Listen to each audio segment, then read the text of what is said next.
ended up coming out. One of them got taken out by a sniper. The AKs that they were holding had 75 round drums. They had, I'd say 7, 8, maybe 10 other drums. I mean, they were loaded like a small militia. They were wanted for armed robbery, attempted murder. I believe there was one murder charge on them. I mean, these were heavy hitters. Straight from the swamps of southern Louisiana. Straight from the swamps of southern Louisiana. Straight from the swamps of southern Louisiana. Let's get it. You want to flex for the camera before we get started, or you want to have a flex off? I want to get some inside scoop on this SWAT stuff you used to do.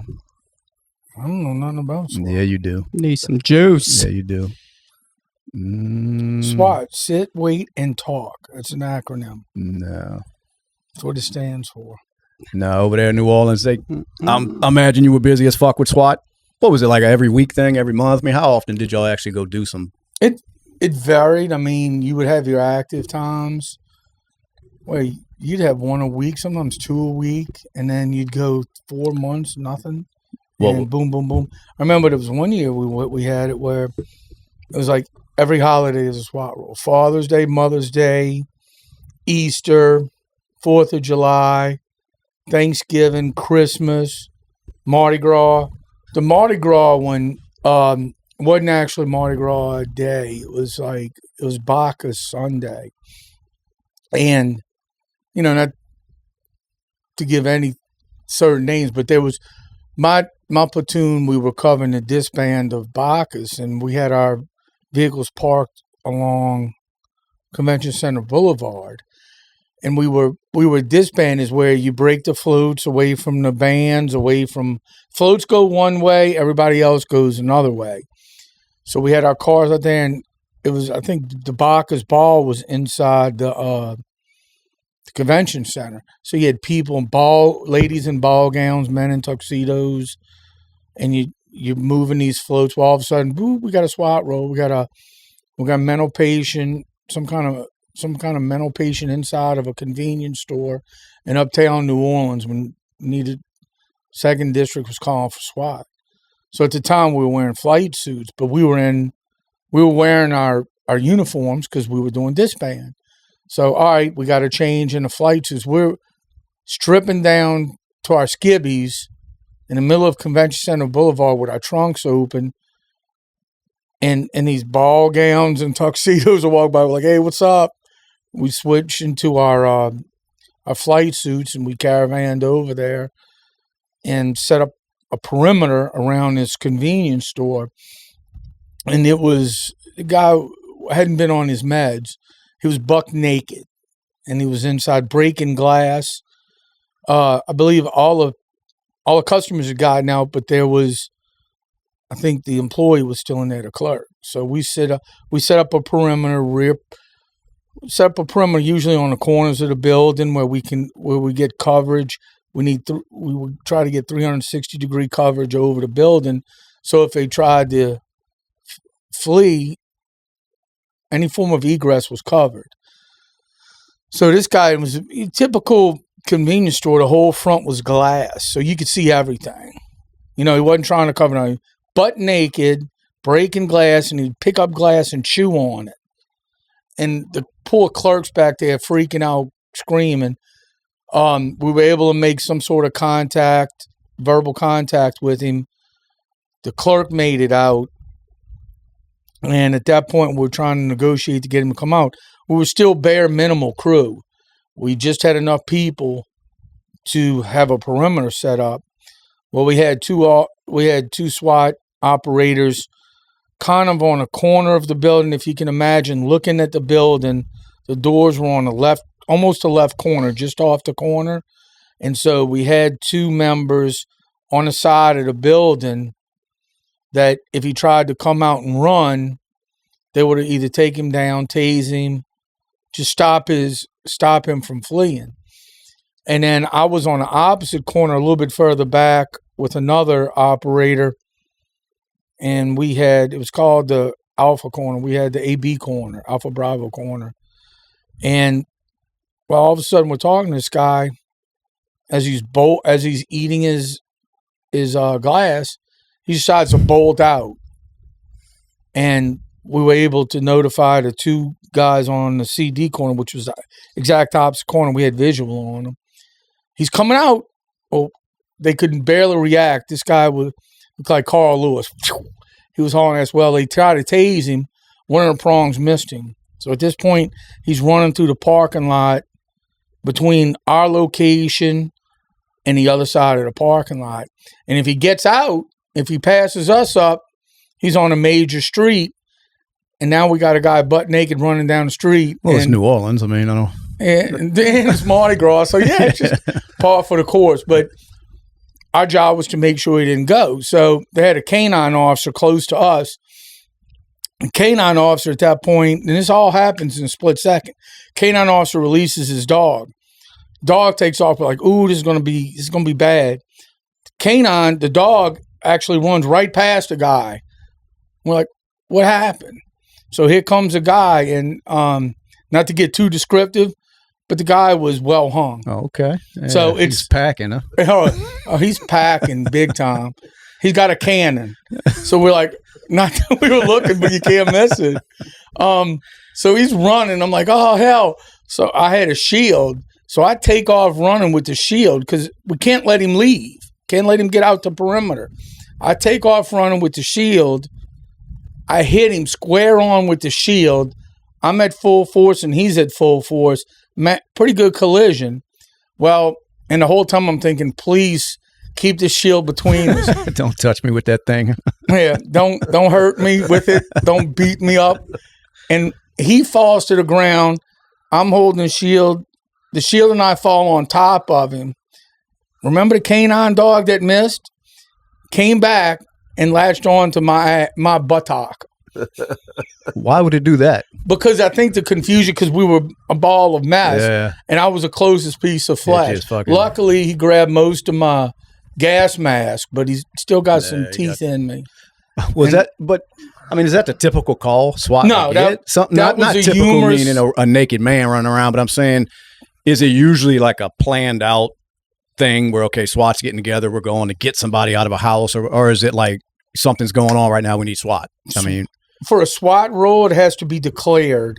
That means usually the responding officers, it's more than they're trained for.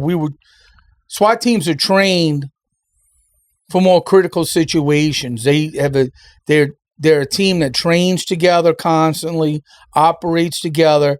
They'll do high risk warrants. They'll do SWAT roles. That's the main function of a SWAT team. That's why I was wondering, like, because they have special weapons and tactics. Like, why SWAT for a situation like that? He wasn't armed, was he? Normally, there's criteria that have to be met. Each department has their own standard operating procedure, and there's in each department, or say at this point, if it meets this criteria, notify SWAT. SWAT is to take over the scene. And normally, if it's somebody that's unstable, barricaded, if you come in, I'm going to kill you, something like that. Because part of the SWAT team is negotiation. That's a huge part of it. And negotiators are trained to try to get the person to come out peacefully. If that doesn't work, the SWAT team goes in and gets them as peacefully as they can. That's not always peace. Sometimes it is. Sometimes the people will just be hiding. But and all officers are trained. They're all highly trained. They wouldn't be out on the streets if they didn't. But that's something that a SWAT team is meant to do. It's for liability purposes. It's for safety purposes. Safety of the person, of the barricaded person, or the mentally unstable, any innocent bystanders in the area, any hostages, and officers. That's why you have a team that is specially trained to deal with that. Who's the worst one you had to take down? Like, what if you had to think back to one that was either went off the rails or could have? There's a lot of them. I mean, any one of them, it would just a split hair difference. I guess potential been too, horrible. yeah. We had one. It was some brothers. It was two brothers and I think a cousin on the West Bank in Algiers. And they had gone on a spree. They had shot at police the night before, and they were robbing, carjacking. They're just going on a spree. And we received information of possible locations. So they asked the SWAT team if we would be willing to work overtime. About 6 of us, which isn't a full contingency of a SWAT team. But our only job that night was to go hunt this person, conduct surveillance, and if we located them, contain it, and then call the rest of the team out. So we had received intelligence and information. We set up surveillance. Some of us were on foot in a grassy area. Some were in a car. I was in the grassy field. And we had received information they were driving this certain vehicle. Make, model, plate. I was able to get close enough. It was a row of townhomes on the West Bank. I think it was called Christopher Homes. It was a certain area of Algiers. It was a Section 8 housing area, lower income. They used to have a high rise. Matter of fact, it just got torn down. The high rise did at the end of it. But I was able to get in close enough to identify the vehicle. I was parked in the rear of the location. We set up a perimeter, and a couple of other guys that were working a different area happened to come out. We still didn't have a full contingency.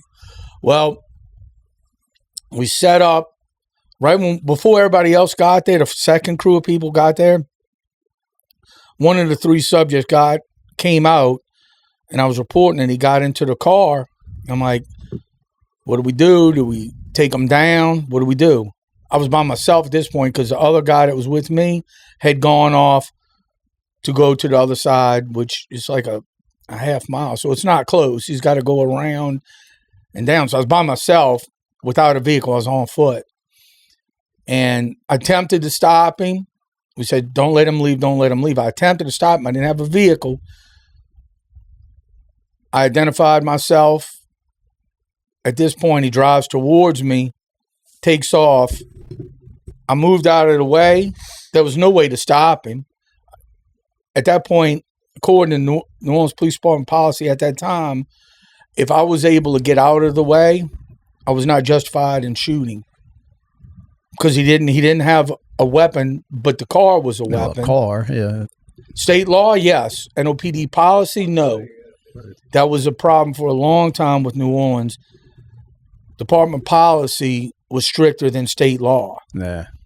And we had a couple incidents where officers had shot, like a traffic officer got hit and was on the hood and had shot into the vehicle, and we're trying to get him for it. So I did the best I could. He was able to make his way out. I don't even know if he was armed. Don't know. We were able to get him a little while later. He was captured before he actually got away. It was just he got out, and luckily he went to a dead end area. We were able to apprehend him. At this point, we knew they were notified because it was a loud commotion. We contained them. The second group of guys came in. While we're trying to notify, we declared a SWAT roll. But before we could declare a SWAT roll, the head of the SWAT team said, let's just do it as a high-risk warrant because we have arrest warrants. A couple of us were like, we don't think this is a good idea. And a lot of it, most of us said, anybody at the time said, this might not be a good idea. We know they're heavily armed. We knew they were armed with AK-47s with a lot of ammunition. And we were able to ascertain that the layout of the townhome is the front door.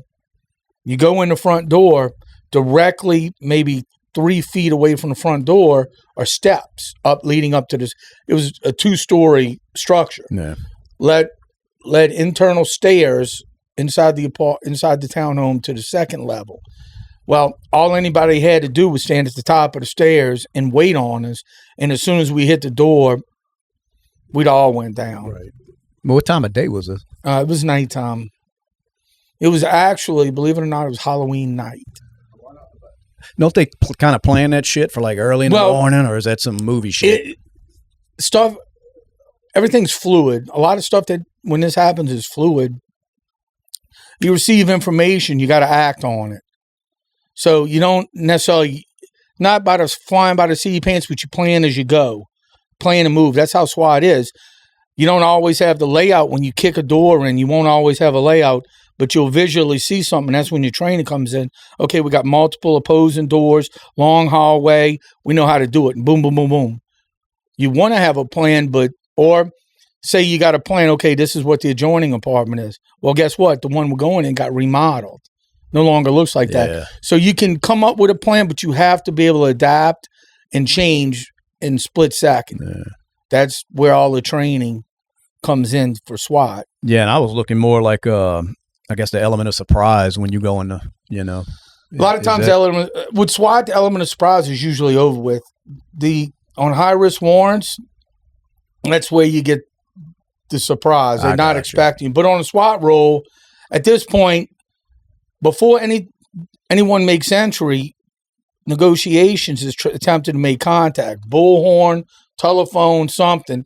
So they know you're there. Saying ain't no surprise. There's no surprise at that point. Not on a SWAT roll. Yeah. There's things you can do, like when you're trying to make entry, you'll have somebody break and rake a window or something, try to distract them, but they know you're there and they know you're coming at a certain point.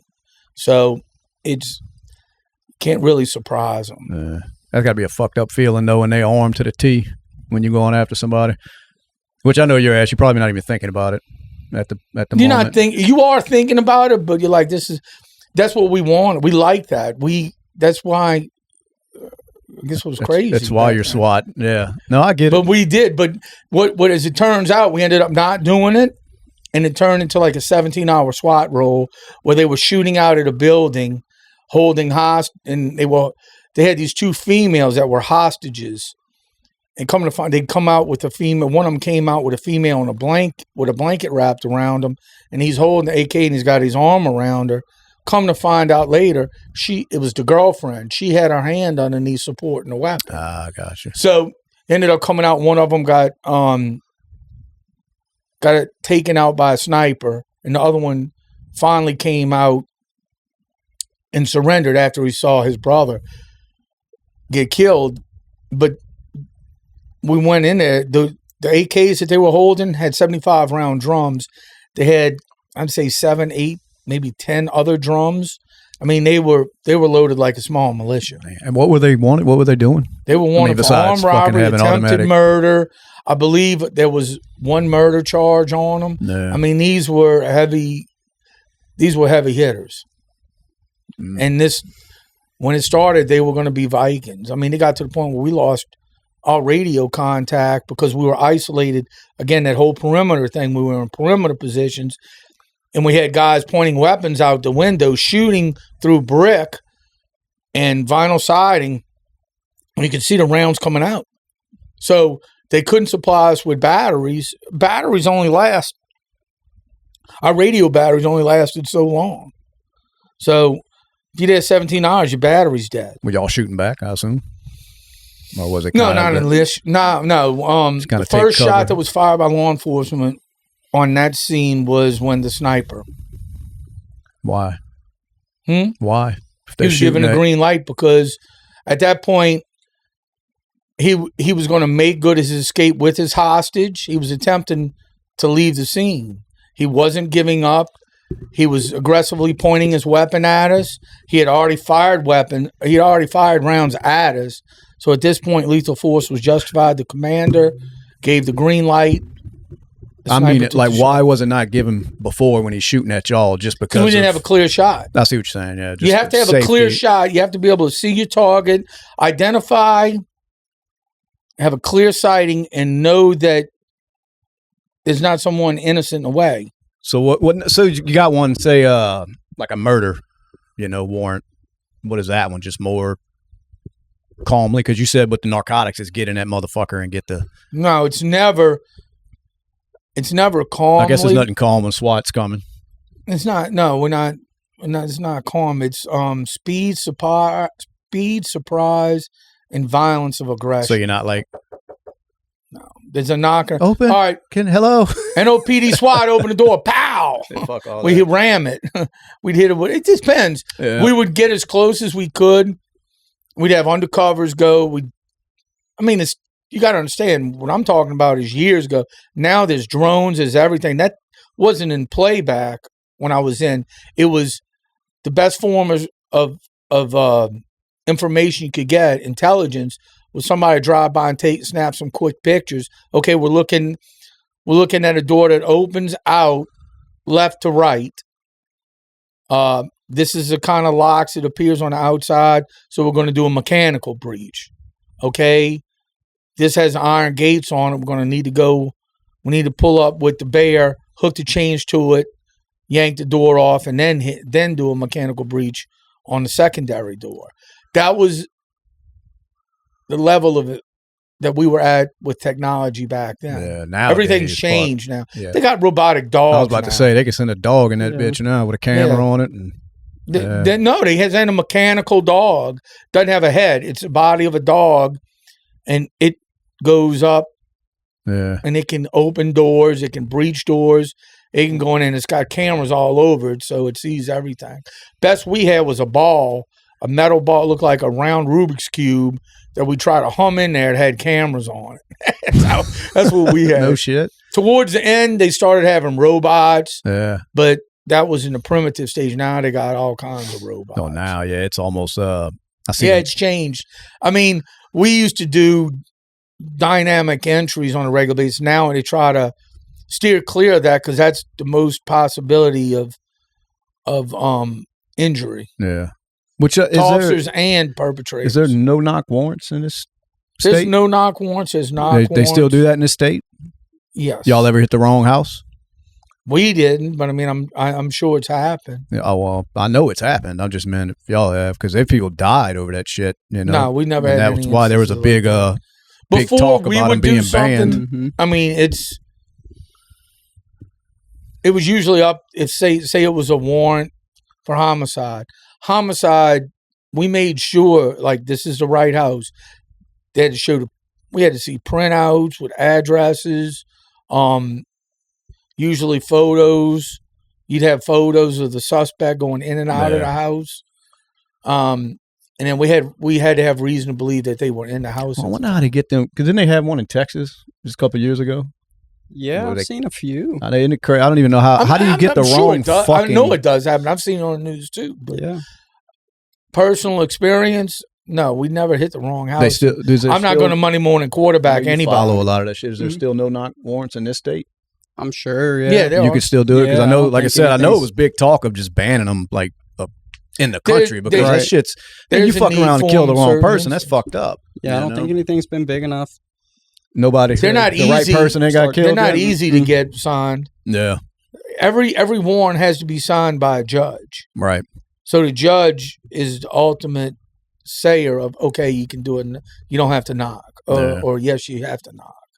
We can, law enforcement can request a certain knock, but it's ultimately up to the judge whether your issue, what's your issue. Yeah. What makes the difference in deciding which way you want to go?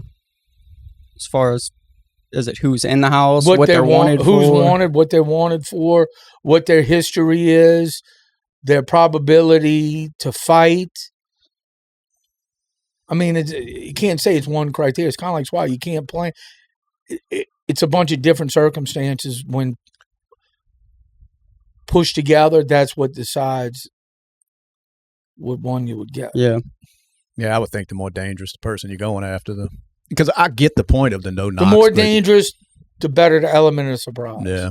But when you say a knock warrant, it's knock and announce. Knock and announce is NOPD SWAT, open the door. 3, 2, 1. Nobody's opening the door. You've announced yourself and asked them to come to the door, but we're not standing there for 5 minutes because that gives them time to get up, get their guns, and start shooting. Yeah. I was wondering, because I hear the argument for both with the warrants and no knocks and shit. And like I said, I understand the argument for not having them when the wrong person's house is fucking, kicked in. And again, all of these that I've seen have since my day in SWAT, all these ones where they hit the wrong houses, all I can speak for is personally, and like I said, I'm never Monday morning quarterback anybody or anything. I don't know what circumstances these agencies or these incidents occurred. Yeah. All I know is that we did everything we could to ascertain that we were going in the right. Oh, I'm sure. Yeah, I don't think it's ever purposely. Nobody's ever like, yeah, let's just go kick this door. No, it's just amazing that the shit even happens when you're going in there fully strapped, you're armed to the T, and then you're at the wrong house. You know what I mean? And then this motherfucker, you're kicking their door and they don't know why you're there. So then they come out, got a gun in their fucking hand. Next thing you know, of course, y'all going to annihilate them. And the motherfucker did nothing wrong. And I'm not saying it's y'all's fault because y'all thinking y'all at the right thing, but that's why I see the argument against the no-knock warrants because of shit like that. We've hit structures where the target wasn't there. Yeah. That happens. I mean, but nobody got hurt. Was swatting a thing back then? You know how they do that shit now? Where they call in fake fucking hostages and shit to you never seen that shit? A lot of it happens to streamers. Yeah, like these streamers or gamers, man. Streaming wasn't around when I was no, but I didn't know because people get pissed at people. Next thing you know, they call in, they give your address and say you got a hostage situation going. Next thing you know, like right now, SWAT can come busting in this motherfucker. We didn't declare SWAT rules unless we knew what was going on. Yeah. Again, SWAT rules are a lot different than warrants. When you're talking about the knock, no knock, that's warrant service. That's serving a warrant, an arrest or a search warrant. And a SWAT rule is on an active situation. Most of them are barricaded subjects. Right. Like the one I told you about at the convenience. He was basically barricaded. Didn't push up in front of the door, but he closed the doors and wasn't allowing free access and egress. That's barricaded. Mm-hmm. He was holding up in that building. I see what you're saying. So it's like the police are there first and they're like, this isn't working. We got to call SWAT. Yeah. A lot of the SWAT will happen. Somebody will call and say, hey, this guy's got, he just killed his grandma and his mom. He's chopping them up. They're in the bathtub. He's holding his dad in the attic hostage. Officers out there. They verify that it has happened. A lot of times stuff doesn't even make a SWAT rule because the responding officers, if it's an actual call, they'll take the actions and that's necessary. But if it's like, oh God, this is bad, he's in there and he's got a gun. Yeah. All right. They'll call the procedure as it was, and I believe it hasn't changed, but don't quote me, is responding officers they'll respond to the scene. They'll notify their rank. If the rank's not on, usually rank will go on a hot scene. Rank will determine, it goes up the chain of the district command, the district of where it's occurring. And at that point, the highest command that's available at the time will notify SWAT command. SWAT command will get a quick briefing, and it'll declare it a SWAT rule. Now, this all occurs. This isn't sending an email. This is quick. This is something can be declared in as little as 3 to 5 minutes. And then if you got officers working, SWAT officers working, response is super quick. If it's at 4 in the morning, we're normally normalized when SWAT wasn't working. Then it takes a little bit longer because you got to do a call out. Back in my day, when I first started, it was a beeper. That's, again, aging me, but we had beepers. But then as you go, everybody gets their phones. Yeah, a pigeon. No, I didn't even think about that. I guess SWAT is more of after, like you said, when the shit done hit the fan or something, then y'all get called in. It's not so much y'all are sitting around at the station saying, okay, we got to go get this guy today. We're going to go. Like something had already happened, I guess, before SWAT comes. Well, the agency that I worked for, they had a unit, and they were early morning, and they were a warrant squad. They, every day, and at one point I was put as a sergeant over the unit. Their job is to go out and look for people that have active warrants. Now, it can be for theft, large amount theft, to an armed robbery, carjackings, attempted murders, and murders. And so that's part of your SWAT team. Some of your older SWAT guys that were looking for regular daytime hours, that's where they go. So you got more experience when they're doing it. But every district has, and I'm talking about the agency I work for, but anywhere you go, usually warrants are written by detectives. those detectives don't just write the warrant and file it away. They're actively working that case. Now, they're not just handling one case, so they can't spend all their time devoted to this one person, but they constantly work in a case. They're going out checking locations if they get information. So-and-so's laying his head here. They'll go out there, they'll call units, hey, I'm looking for this guy or this girl. Let me know what you see. Pass by. They'll do, and if it's something more active, then they'll set up a surveillance car to see if there's any activity. Some of the stuff you'll see on TV is actual. Some not. Like Chicago PD, they do a lot of surveillance. Yeah. That happens. Yeah. But a lot of these TV shows where you see the detectives leading the SWAT team in, it doesn't happen. It ain't happening. That doesn't happen. I mean, that never happened where I was, and to my knowledge, that doesn't happen anywhere around here today. What year you joined NOPD? Huh? What year did you join NOPD? 1937. 37? I didn't know if it was 37 or 38. I couldn't remember. We had horses and carriages. What year were you? Were you at? Was it all? I'm trying to think. Was it 95? 90s? Yeah. Was that when like New Orleans was like? It was like every year they were like trying to beat their fucking record with murders. No, we didn't try to beat it. Maybe the bad guys were trying to beat it. They were like the murder capital of the world, like over and over. It was for a couple of years. What the fuck was going on there? How did that? And I was in SWAT from like the late 90s through the early 2000s, and then was when I got promoted, and I ended up going back as a supervisor. I wonder how they calmed that down, because it was like year after year. It was like, I mean, there'd be 500 fucking murders. If you notice society, there's trends. Yeah. There's an upswing. Now, and not to take anything away from the officers, officers are doing their jobs, but there's just an upswing. Like, all right, like there's times of the year.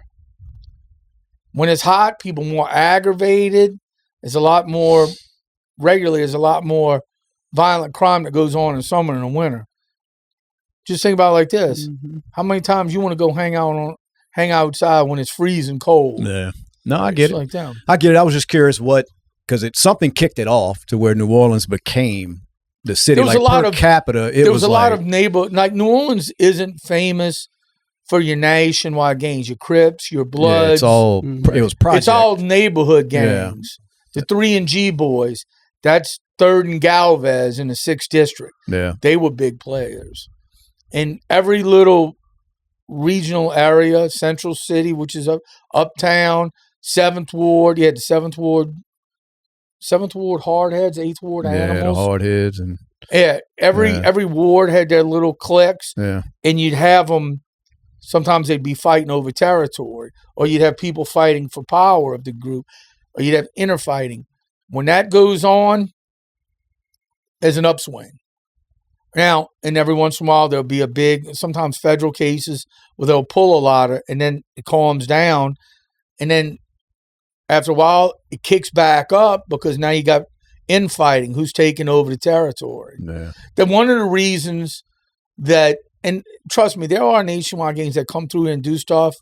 You don't hear about it as much but law enforcement does know about it and they're working it, but it's more of coming through, and this is more like a gateway to get stuff moved. There's not really like a blood and Crip type atmosphere in New Orleans. I think they did try that after Katrina. Yeah. But the problem is, say the Bloods come in and the Crips come in. Not only they're fighting each other, but you're coming into these neighborhoods where these neighborhood gangs are. We're not joining y'all. This is our shit. So the Crips and the Bloods didn't have anybody identified who they were going to go after. All right, we got to take them. Every kid in the neighborhood, you know? I got you. It was more of it wasn't organized enough. It was kind of like a Vietnam. Yeah. Where U.S. Army or Marines or U.S. Armed Forces came in, but they didn't know who were Viet Cong, who were innocent people. So it was like, that's why it was hard for these gangs to get a foothold here, and they never did. That's always been strange, like in Cali where all the Blood and the Crips, that they're so easy to identify. You would think you wouldn't do that, being a criminal. Yeah, like colors. Because in New Orleans, you're right, they wasn't running around wearing a certain color to identify who they were. They have little subtle things in and of themselves. I mean, there was stuff back when I first got on. All right, if something was like in the projects, the public housing projects, used to be something simple as in the power lines. You'd see shoes. I got you. Right. Depending on the brand of shoes, that's what they were selling.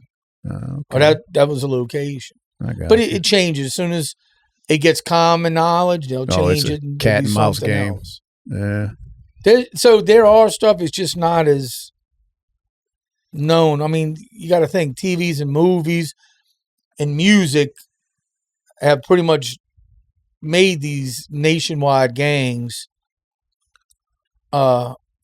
household names. Yeah. Oh Mhm. yeah. Whereas I don't know if y'all ever knew what the 3NG boys were. I know I believe the Hardheads, or what was it? One of them was big because it was a large case. It was a large case that was made against them, and it was locally big. But if you had somebody in Hattiesburg, Mississippi, they're not going to know who the They don't H-word know. animals Yeah. are. But everybody. People in Slidell at that time wouldn't have probably Yeah. known, had they not watched local news. No, the only thing I ever heard about some of it was just through the music. You know what I mean? And that's about it. Because I know the 7-board Hardheads because I've heard that back in the day, listening to that music back then. Right. But And that was why I was local asking. stuff. So I remember back when listening to the local music back in the 90s, it was they used to brag about being the murder capital of the country because per capita they were. But it changed. But if I'm not mistaken, didn't they like fucking draw lines in the city to say, like basically made New Orleans somewhat smaller of what they counted into the murders? It was some kind of shit like that. Every inch of Orleans Parish is considered City of New Orleans. There's no unincorporated New Orleans in it. Yeah, You got to understand, like the 7th Police District where we both worked, the 7th District is geographically the largest district in the city of New Orleans. I believe it's 362 square miles. It's huge. Now that covers from the St. Tammany line, if you're going up Highway 90 past Wrigley's, right. halfway across the Twin Span, all the way to the Industrial Canal. God damn. Everything. Yeah. I wonder how many officers they have now doing that. I don't know. I know at its peak. They got to be understaffed, huh? Just like every other. They major. might have on certain nights 3 officers, 4 officers working. Yeah. It's highly unsafe to the point where some districts, if they're slower, they'll have to have officers come and help. There was plenty of times, like when I first got promoted to sergeant, I got sent out there. And there's times the ranker out there handling. There was one night I was handling one homicide scene. Another sergeant was handling another homicide scene. We didn't have the lieutenant was off that night, and we had each one of our officers on a major scene. It was nothing to come in. I think my first night when I came in, I think the lieutenant, it was his first night too. We were both promoted at the same time. He asked for the call backlog from the dispatcher. And I believe they were holding 75 calls, 43 of them were code 2s. Which is? That important. Each 911 call is classified as a code 1 or a code 2. Code 1 is like dog barking. I got you. Code 2, armed robbery in progress. You got somebody pulling on the car doors. It's code 2. It's a suspicious person pulling on car doors. So you're talking about calls that needed somebody to go to them pretty quick, that they were being held. And that was, remember, this is the early 2000s. Everybody was griping. There's no police. No, there wasn't a lot. And it wasn't like they were sitting at the donut shop. Every officer's trip sheet Don't lie. was coming in 2 and 3. I'm talking when you had to handwrite. You're overwhelmed. Yeah. Yeah, it was. I mean, it was overwhelming. Yeah. That's why you got to sit there for 3 hours if you get rear-ended. If you get rear-ended, a traffic accident, Bruh. Well, I remember better change information. When his fucking car got stolen. If it weren't for you, the police report, it took a year to get it, and only because you made a couple phone calls, I eventually asked you after 12 months of waiting for a report so he could basically get his insurance shit straight from the car being stolen. I mean, they just brushed that shit off like, man, we got murders to solve. Get the fuck out of here. Yeah. NOPD has they used to have a section where if you just need a report, you could call a phone number. I tried. Take. Yeah, what you did, they kept sending you to the courthouse, and the courthouse would send you to the fucking they kept telling me to come in to whatever district police station, and then when I'd go, like, oh, nobody's doing that right now. Where was basically. it stolen from? So I let a friend borrow it, and what happened was that sounds like the one of them. story I know is that he was having issues with it on the interstate. I guess between like Chalmette, Irish Bayou area. That's the 7th district, the one we were just talking about. And so he left it there to go home and get a trailer. And when he came back, the car was gone. So he came with me.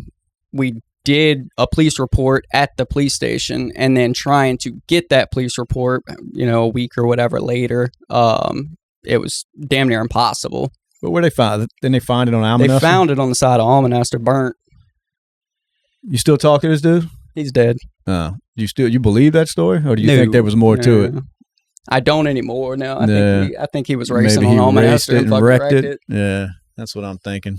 Because he was trying to say somebody stole it from him or something. Yeah, saying that he got back to pick the car up and it was gone. And then we go to the police department. I'm like, all right, whatever. So we go to the police department to fill out, police report for insurance. And I was believing him up until then, because we got there and they're like, all right, well, they're asking me if I had both sets of keys. And I was like, well, no, he had one, da-da-da. And so they asked him and he was like, oh, I left it in the car. I was like, you motherfucker. I was like, you know where that fucking car's at. Yeah, you knew exactly where it was. I'm not going to ask no questions. If you're going to fill out a police report, do your thing, Nah. But nah, like I said, it took a fucking year. And you probably still wouldn't have it if I wouldn't have been able to say, Rob, can you look into this? And then it took like a week, and then all of a sudden, for some reason, you had it, I thought that was fucking crazy. There's normally procedure is once it's reported, it can take up to depending 7 to 10 working days to get processed. Then it's supposed to go to headquarters, where it goes to the record room. And at that point, you could go there, file a public request record, give them the item number, and it's supposed to, for a fee, they give you the copy. What they tell you about Almanester? Is that discussed? What? Like shut them races down like that? Is it discussed? Oh yeah, they tried. In the department? Look, always out there fucking with us. I was the go home task force sergeant for a while, and let me put it this way: everybody at some point that grew up in this area that had a car or a bike would go out there whether they were watching. Yeah, I was going to say, for the ones watching that don't know, Almanester is a highway that people would race. It's almost abandoned. It's a dead ass highway. Yeah. Now there's been some accidents. I've actually witnessed a death out there. Like, it was pretty fucking horrific. But most of the area is deserted, so the harm would come to the people that are out there racing, that know they're doing wrong, and the people out there watching that are also doing wrong, because it's against the law to watch to park on the side of the highway. So everybody out there, if the police come, can technically get in trouble for it. But it's one of those they're only hurting themselves. Exactly. But it would alternate between the Almanester area and then right along the levee, the Haynes. Yeah. Now, off of Haynes. The problem I had with that, that's the area I circled on, is because their starting line was right by a retirement home, an old folks home, Ferncrest. Mm-hmm. And my whole point when I'd stop these people is not to berate them, but be like, look, let me explain something to you. Suppose that's your grandmother, your grandfather in there trying to sleep at 11, 12 o'clock at night, and there's this moron out here burning rubber, doing all kinds. Would you be appreciative of that? No, really. I said, well, think about that. That's somebody's mom, dad, grandma, grandpa, uncle, aunt. Show some respect. If you don't respect yourselves, respect your elders. That's what you're supposed to do. Mm-hmm. And granted, Almanester is one thing. Yeah, Almanester is where most of the accident occurred, because that highway has some pretty big potholes. If not potholes, dips in it, and that's where people lose control. But Haynes was a residential area, so if someone lost control, if they go one way, they're going to go up a levee and into the lake. It looks like a Dukes of Hazzard scene. But the other side, they could hit a building, a place of business, or they could beat somebody's house, run through a house, kill a family for what? $100, $50, $100,000? It's not worth it. Yeah, so, I can understand Haynes. I've never raced over there, but Almanester, I'll go race. You broke the law. It doesn't matter where you did it, son. You broke the law. But all the time, hurting? Every Wednesday.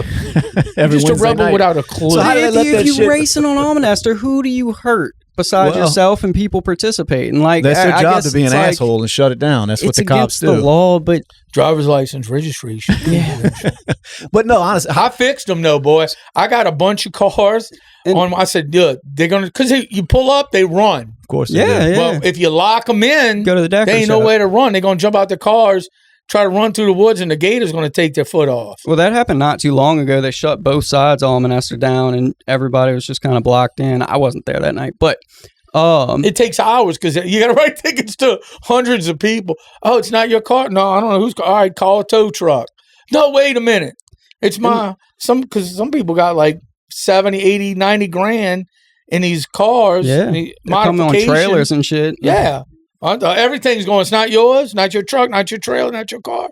Well, is that shit shut down every time they go eventually? Or is there nights you get away with that shit? There's nights that you'll get away with it, but if it's a busy night. The only times I've ever been, it was either a bad accident or the fucking cops came. I've never seen where and even when the cops come, we just go to the daiquiri shop, hang out for an hour, and go back, and they typically y'all gotta don't come back. Y'all got to know they're going back. Know but that everybody goes back. There's not enough. It's basically respond, end it, and then get ready. It's coming back again. The only way you could do it is, and again, we're talking having 3 to 4 on a fat night, 5 officers working. Mm-hmm. You want to keep it from happening, you got to put a police car in every location where they race. Talking way down by Chef, by Powers Junction, they race. Yeah. Almanester, Haynes, that's 3 cars. On a night where you're fat, where you got 6 cars, and you're able to actually take a lot of calls and answer calls, you're cutting your manpower in half just preventing these racers.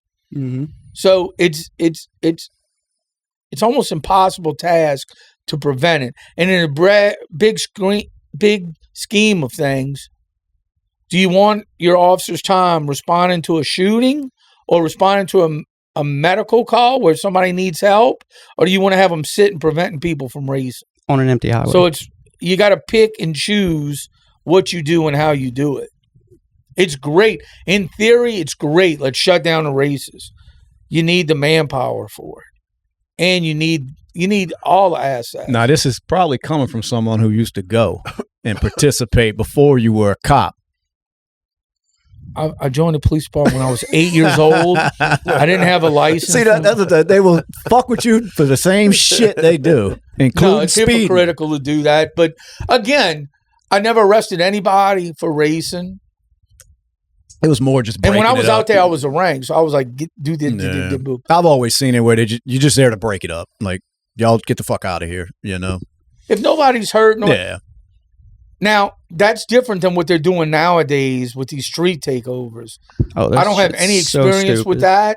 They didn't do that back in my day. That shit there, I don't know how they let that go in any That's a whole different animal than these street races. Yeah. That's people they're doing it out in the middle where everybody is, and they don't care if normal citizens are out there trying to drive through an intersection. That I don't like that, but I think Almanester should be. Thank goodness, state police they now have a contingency in New Orleans. They're helping out a lot. New Orleans is low in numbers. They do need help. State police has done an unbelievable job of augmenting the manpower shortage. And you're not going to see what in New Orleans as much as you see it in other places. Still going to happen, but they respond. And the Louisiana State Police is an unbelievable agency. They're great at what they do. Writing tickets. And they're helping New Orleans, not just writing tickets. They get on my nerves. Like, I'm just trying to speed. Leave me the fuck alone. Right. You know, like, I'm trying to get to work quicker. Need to raise speed limits. You're probably right. It's people like you, sir, that there are speed limits. Fuck, when I was a kid, I might have been 55 or some shit on the interstate. Well, this would be the Audubon. There's no speed limit. Yeah, right. That's what it should be. People like you. No, dude, I'm trying to do 85. And from what I was told, they'll leave you alone at 85 on the interstate. Oh yeah, sure. You put the little spikes down. He said, "Oh yeah, sure." So I've been lied to. You've been manipulated. Depends on the fucking officer, I guess. Because I've passed some that's been radar and I think my thing it's goes the off. flow of the traffic Yeah. too, man. You know, Yeah. if you got somebody that's weaving in and out, they're That's me. probably going to look at that more. That if all the traffic's moving at 80 or 82, you know what I'm saying? The Like, one that's weaving in and out, that's the one that's going to cause your eyes. Your old lady, that's her. Mm-hmm. She don't want to be on camera, but that's the one. The ones that weave in and out. Yeah. That's where your accident will occur, because when they're changing lanes, they'll cut too close and they'll tap somebody. First thing you know, both the vehicles are spinning. Right. Then the cars behind them are going so fast they can't stop. And you're looking, that's how your 10, 15, 20 car pileups occur on the interstate, because you have a collision where there shouldn't be a collision, and it just snowballs. The one that pulled me over on the twin span, I think, because there was no traffic, but he did pull me over doing 111, and should have been in jail with no license. And he he made somebody come pick up the car, and he was like, "All right, well, here's your tickets," and we were gone. No license and 111, and he let you go? Yeah. No, you were lucky, because technically you should have went to jail for reckless. Oh, I know. He told me. What would you have done, Rob? What would you have done? He was an asshole. Takes cop, a pretty good. tell. Takes a pretty fast unit to catch 111. Well, I started pulling over honestly before he even hit the lights. Like I knew it was over. He might have with. respected So that I was too. like, all right, fuck. Yeah. Like I was and just the fact going, that you and showed then, respect probably helped your situation. So I just pulled straight over, and he was like, "What the fuck?" See, that would be me. I'd be the worst cop. I was like, there was no traffic. Be I was like, just, dude, stop speeding, get the fuck out of here. You know? And then they'd be like, why you didn't write a ticket today? Because I know they like to say they don't have quotas, but I don't believe it. You got to understand, there's a lot of things that go into it. They probably ran your name, and say you had multiple arrests for drugs, DWIs, any kind of violent crime. All right, you're a menace. This happens. You do shit all the time. Yeah. Whereas all right, he's got 2-3 tickets. Okay. He's not out to hurt nobody. He's got a lead foot and he's a dumbass. Okay. But it's still a judgment call, because there's some cops that they would have put the hammer down on them. It's officer discretion. It is. That's why they have officer discretion. And thank goodness they do. And they're like, oh, we're going to get, RoboCop. Yeah. That movie RoboCop. Oh, yeah. You get cops out, you get these robots out there. Oh, I'm sorry you broke the law, you have to go to jail. I mean, everybody, you're dealing with humans as cops, and you're going to catch a cop on a bad day. They got cops out there that'll write their own mother's tickets. I mean, we had situations, there were certain cops, and again, no names, they wrote other officers on duty. There was this one cop.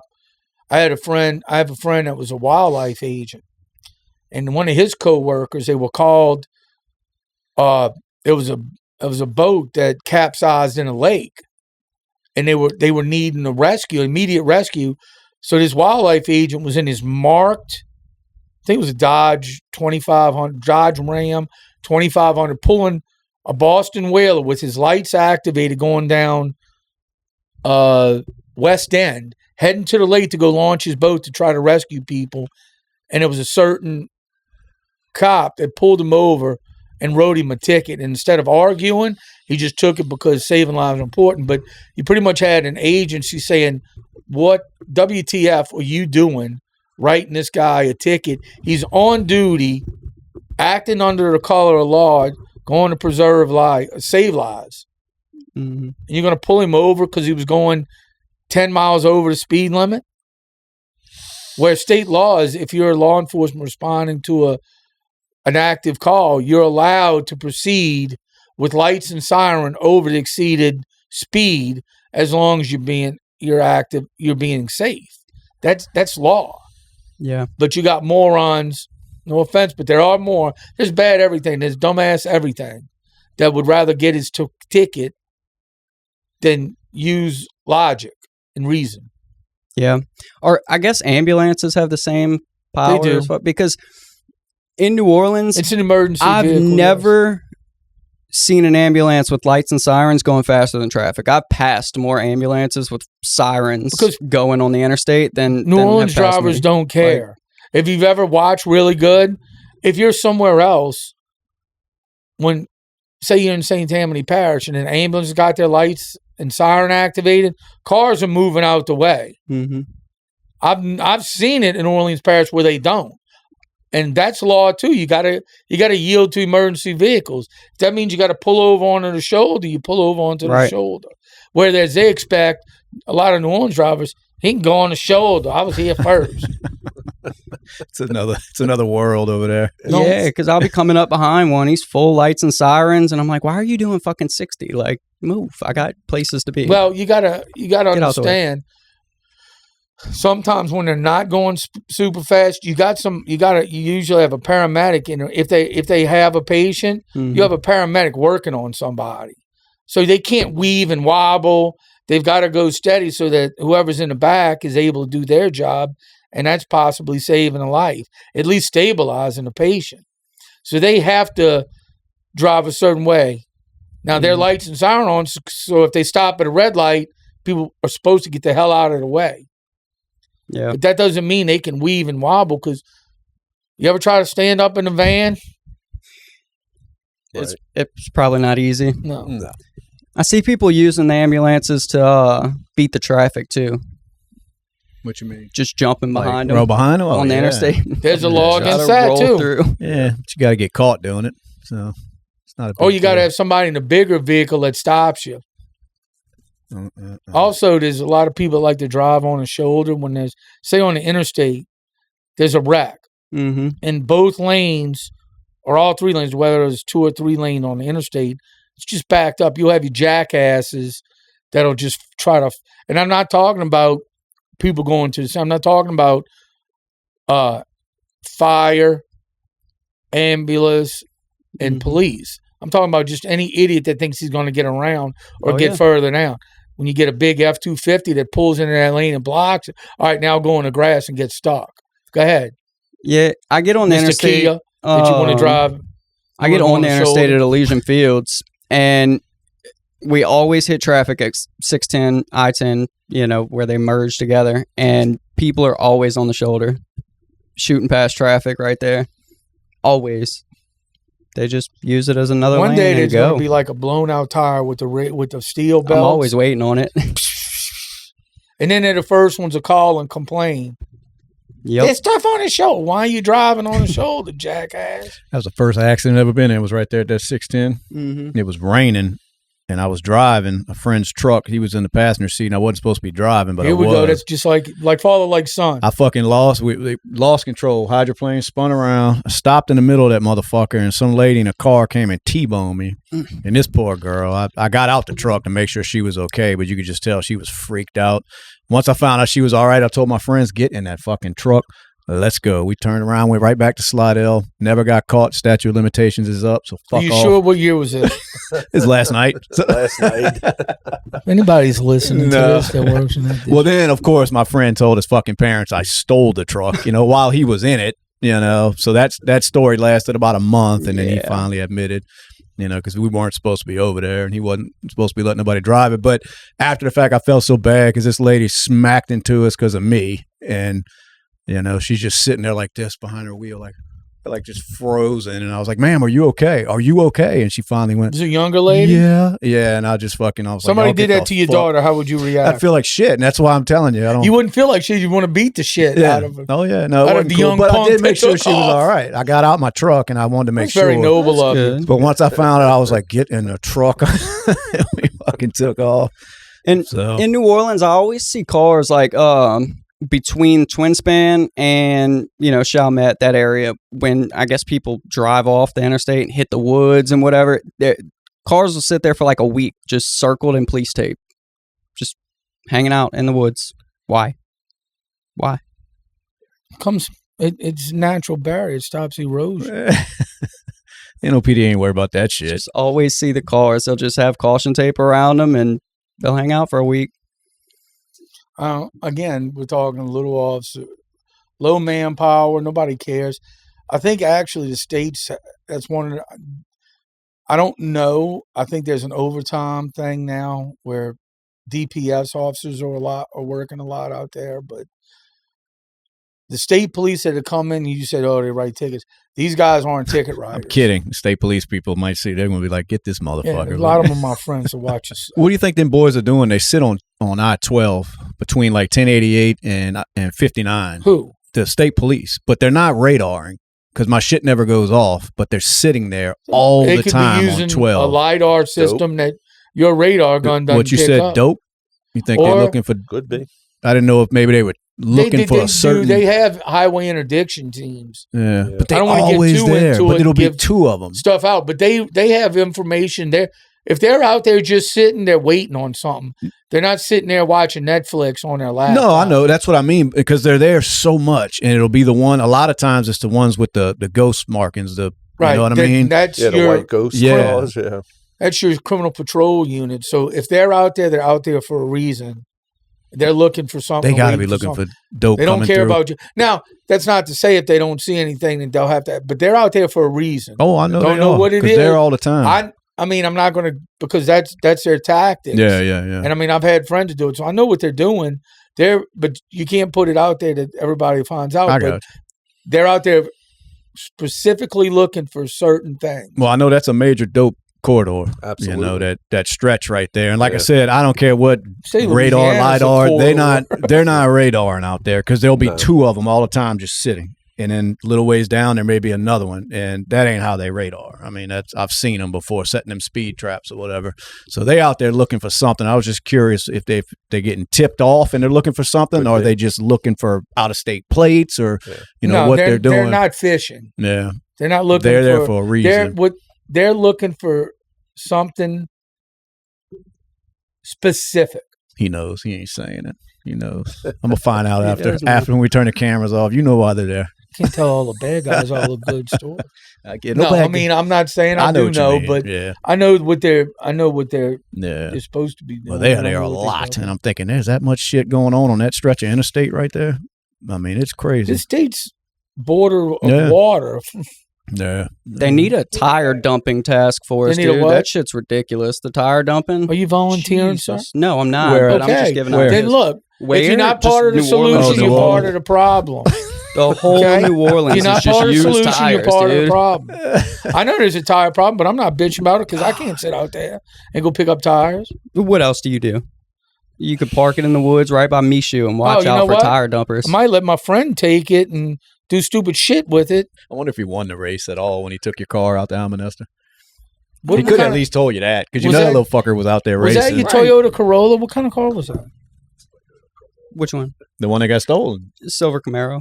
Supposedly stolen. Yeah. No, it was because there was a report with stolen from you.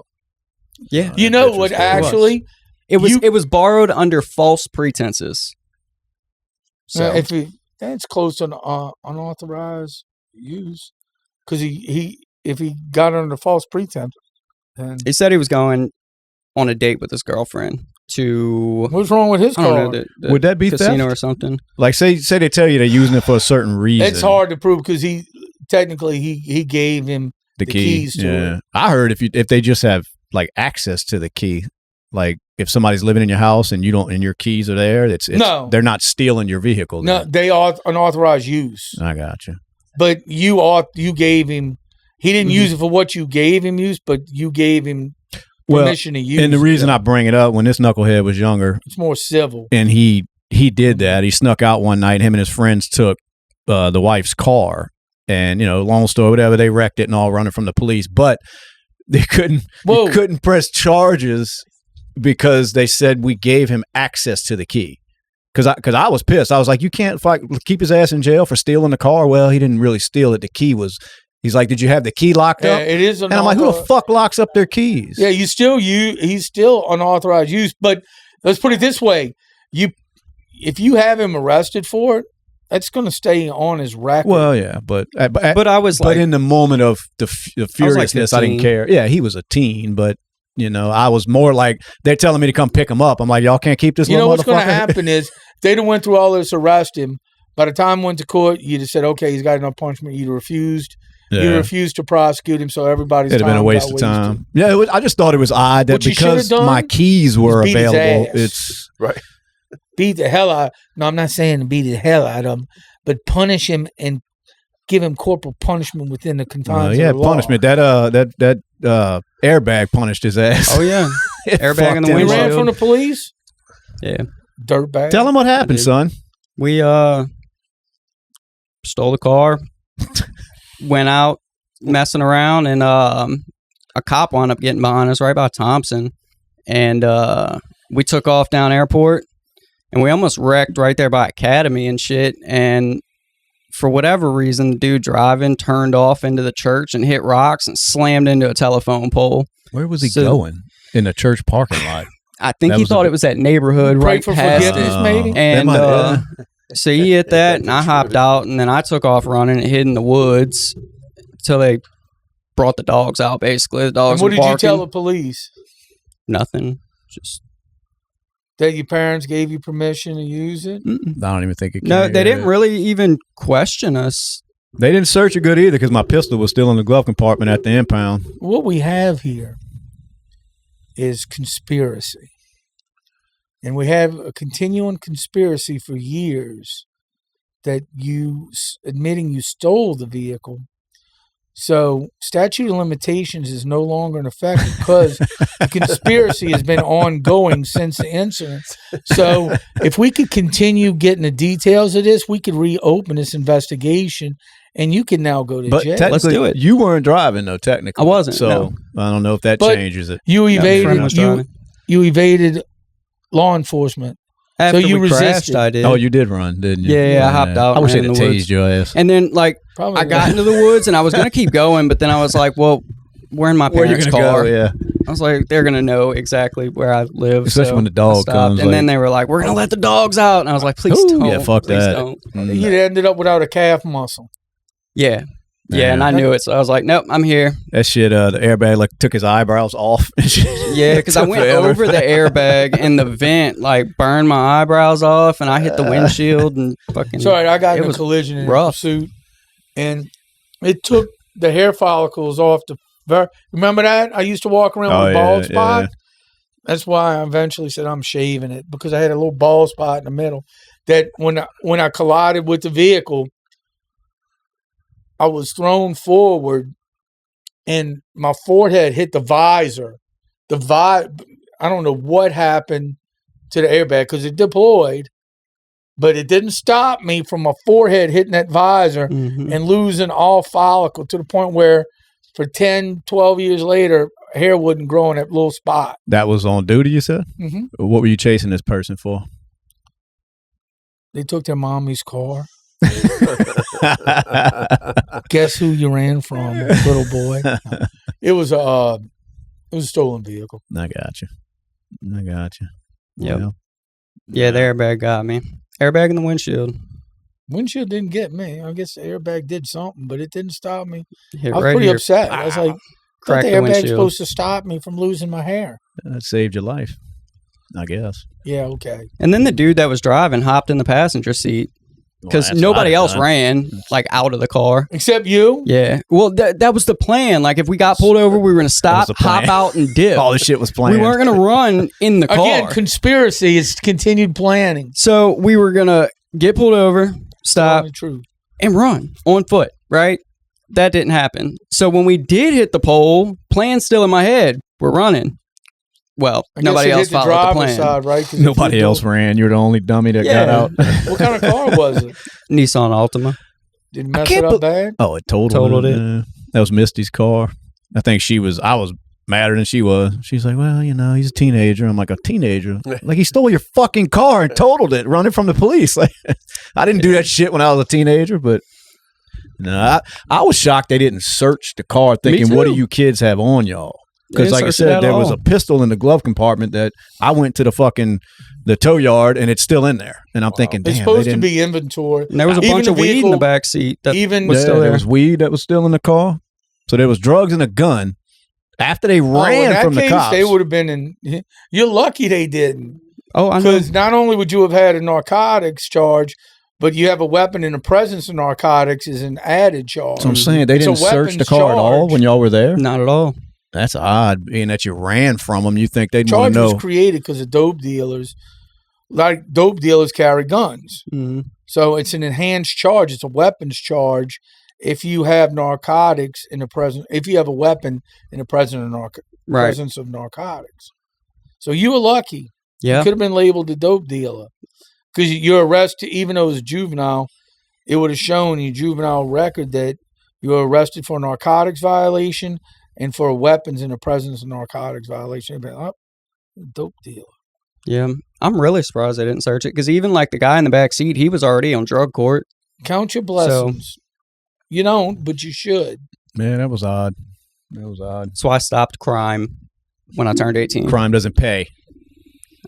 So such a noble kid. I was like, yeah, this shit's not working. So let me not do this anymore. Yeah, how did that work out for you running from your mom and dad's car?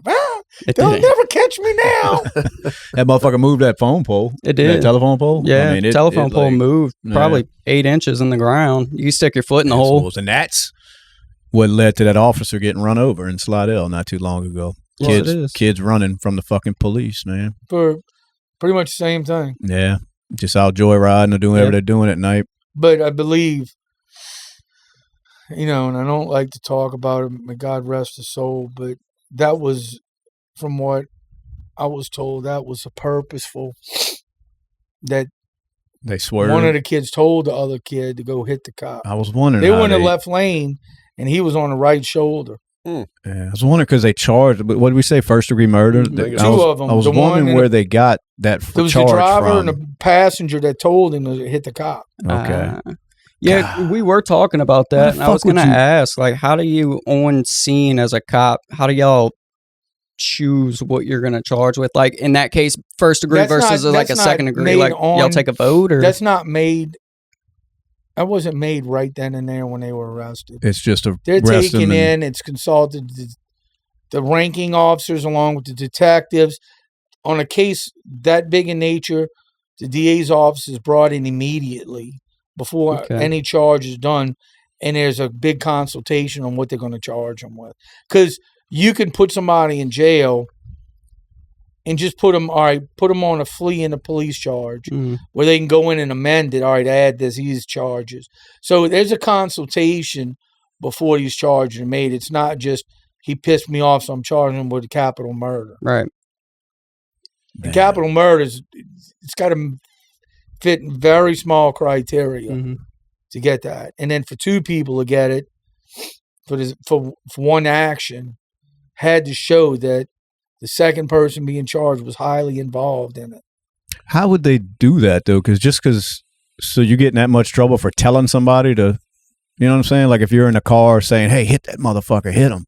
How do you get charged with, you're not driving? In and of itself, there's several ways to, like the way to explain it is, all right, say two guys, say you two decide you're going to rob a Popeyes because you need money. You go in, you both are armed, such as riding in the car. He shoots the cashier and kills him. Right. But you were involved in the robbery. Therefore, you both can be charged for the murder. I get that. Like because if you not been there, right, you would not be involved. No, I know what you mean by that. But you were going there with intentions to commit a crime. I'm saying if you got a passenger, you can't jump out the car.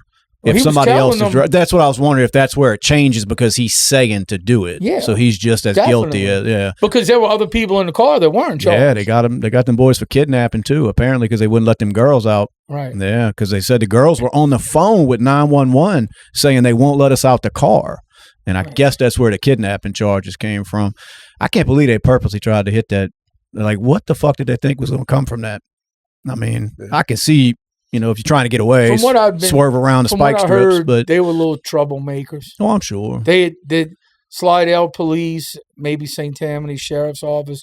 They're known for being regular little troublemakers, but this was kind of a leap. I just don't get, because like even when y'all were running, had a cop been out in the road, I don't think it'd have been on y'all minds to say, hit that motherfucker. It'd have been, how can we get away from him? Yeah. It's just such a crazy mentality. But there's certain different, all right, like you.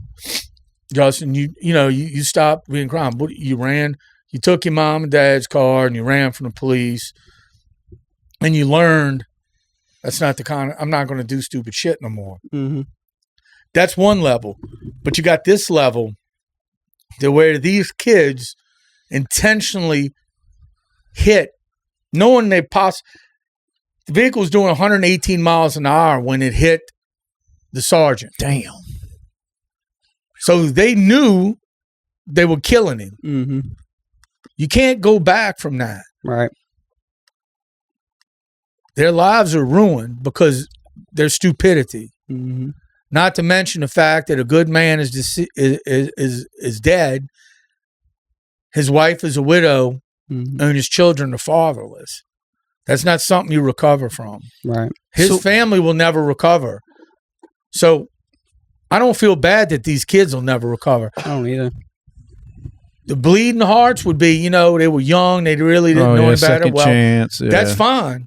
But what about this? What about this sergeant's family? What about this sergeant's life? What about his friends? Definitely his children and his wife. You can't go back from that. You, by the grace of God, didn't get involved in anything that was that dramatic. Mm-hmm. But they went too far to try to turn back. Right. Oh, ain't no coming back from that. No, their lives are over. And you know what? They made the decision. They got to deal with the consequences. That's my opinion on it. That's a dangerous game every time they're throwing them spike strip out, I would imagine. Because you can't, throw it out 5 minutes before they come. I mean, I would imagine it has to be sort of a surprise. You got to pull it back. They didn't have spike strips. Well, they did, but we didn't have. I've never been trained. I have family that have been trained on them. Never asked them because I don't plan on going on the side of the road and throwing a bunch. No, I'm just surprised it doesn't happen more often that an officer doesn't get hit. It does. Oh, does it more than yeah? But 118 miles an hour. No, that's and purposely. I thought they may have just they tried to swerved over swerve 3 to get lanes. to miss the but I was wondering what that first degree. No, that was a purposeful act. Well, it had to be because they charged them big with that. Because they had intent to kill. Yeah. Had they been driving, and it may have not been first degree otherwise, but that was intent. They swerved to hit him. I figured there was something to it when they threw that big first degree at him. Yeah. And then they got witnesses in the car, the young girls that were in the back, so they're probably talking. They're singing like a canary, because apparently they didn't want no part of that shit when them boys started running. But and they didn't. The only thing that I know of. The only law they broke was they had a bag of weed. That's it, too. Yeah, I know. Ruining fucking lives over a bag of weed. That's something. I don't know. Someone lost their life over a bag of weed. Yep. Yeah, that's true. Damn. The fuck goes through these guys? I don't know. Maybe I just was never in the right situation because I've been in some fucked up shit when I was young, but I just don't ever think I'd have been hit this fucking officer. Sent them a letter. Who's that? Trump. Oh, he did? Is that where that came from? I saw something on Facebook, but I didn't. He sent his wife. Was it the wife? Yeah. Okay. He sent, the widow. Damn, so he got word all the way up by him, huh? Yeah. Okay. I seen something come across, but I didn't really read enough to see who it was directed towards. It kind of went right over my head that it was for, her. Well, that's pretty cool. I mean, it doesn't fix the tragedy. Think about it, Justin, how it could have been you had you not made a smart decision. I told him that shit when that story broke, when that cop died. I was like, man, that's how close y'all were to fucking up that night, Because for one, they had passengers in that car when they were running. So suppose this dude driving hits that telephone pole and the people in the back die, or one of them little girls die. Absolutely. Well, now you know what I'm saying? That happens a lot. Oh, I'm sure it does. Believe it or not. Somebody in the back of a car gets killed. Car flips or something, or runs off the road, hits something. Yeah, could have been bad. You got another charge. Yeah, I know. Wow, that happens daily across the country. Across the country. Let me ask you, Rob, did y'all work a lot with the feds, man, back then? Because it seems like today you see videos on TV or whatever they're showing, and there's always marshal service. Did y'all back then? Was it? Yeah, we did a lot of joint operations with them, and we also had officers assigned to different federal agency task forces. And who was usually in charge of those operations? Was it a federal? The feds were in charge, or would it be more like the NOPD? It depends on what the case was. I gotcha. Sometimes it was state-based, city-based. Sometimes it was federal-based cases. Yeah. All officers and deputies that are assigned to federal agencies, they go through a background check more extensive than the one they went through when they joined whatever agency they're with, because they're given credentials. They are, old time word, they're deputized by that agency. They're considered task force officers. They receive the same powers in certain limitations that these federal agents have. So it just depends. I mean, I got friends that are assigned to FBI with human trafficking. A lot of them are with DEA groups for narcotics. Some are with the FBI for violent crime task forces. There's a lot more. There always has been agency cooperation with federal agencies. We've always done joint operations. We served warrants for them before. Yeah. But now it just seems like it's more prevalent today. It's how it is, because the feds are now able to help out a little bit more. Gotcha. And you're talking about this region, New Orleans especially, but all surrounding areas. A lot of these crimes and criminals are crossing jurisdictional lines, and not just with the state, but now with the federal agencies involved. Right. You have a lot more resources and assets at your disposal. And that's why you're seeing a lot more successful prosecution on cases. Yeah, you hit back when you were on the department, and you sit back and you talk about it, that y'all had a manpower shortage even back then. And my family too, it went from my father and my brother were both with that department for 30 years and retired. And they would also talk about the shortages, but sit back today, and I still have a couple of friends that are out there today, and the shortages today, it's just mind blowing when we sit back and I listen to what they say, where, like you were saying earlier, some districts, they're running 3 officers, and it's like you said earlier, man, they hung up on this one or that one. They can't catch calls. Like a buddy of mine, God, the code 25s he works is just unbelievable. Probably 4 a week, and then he'll go do his regular shift, It's like you got an officer tied up on a homicide. Right. You can't say, all right, everybody stay put. I got to go answer these 3 calls. I'm going to come right back. Exactly. Nobody move. Right. And take off and go handle it. Exactly. You're done. Yeah. Homicide takes up 2 to 3 officers in a rank. And then once the detective teams come out, they still need assistance from the officers. Yeah. Because no 2 detectives can handle an on-scene.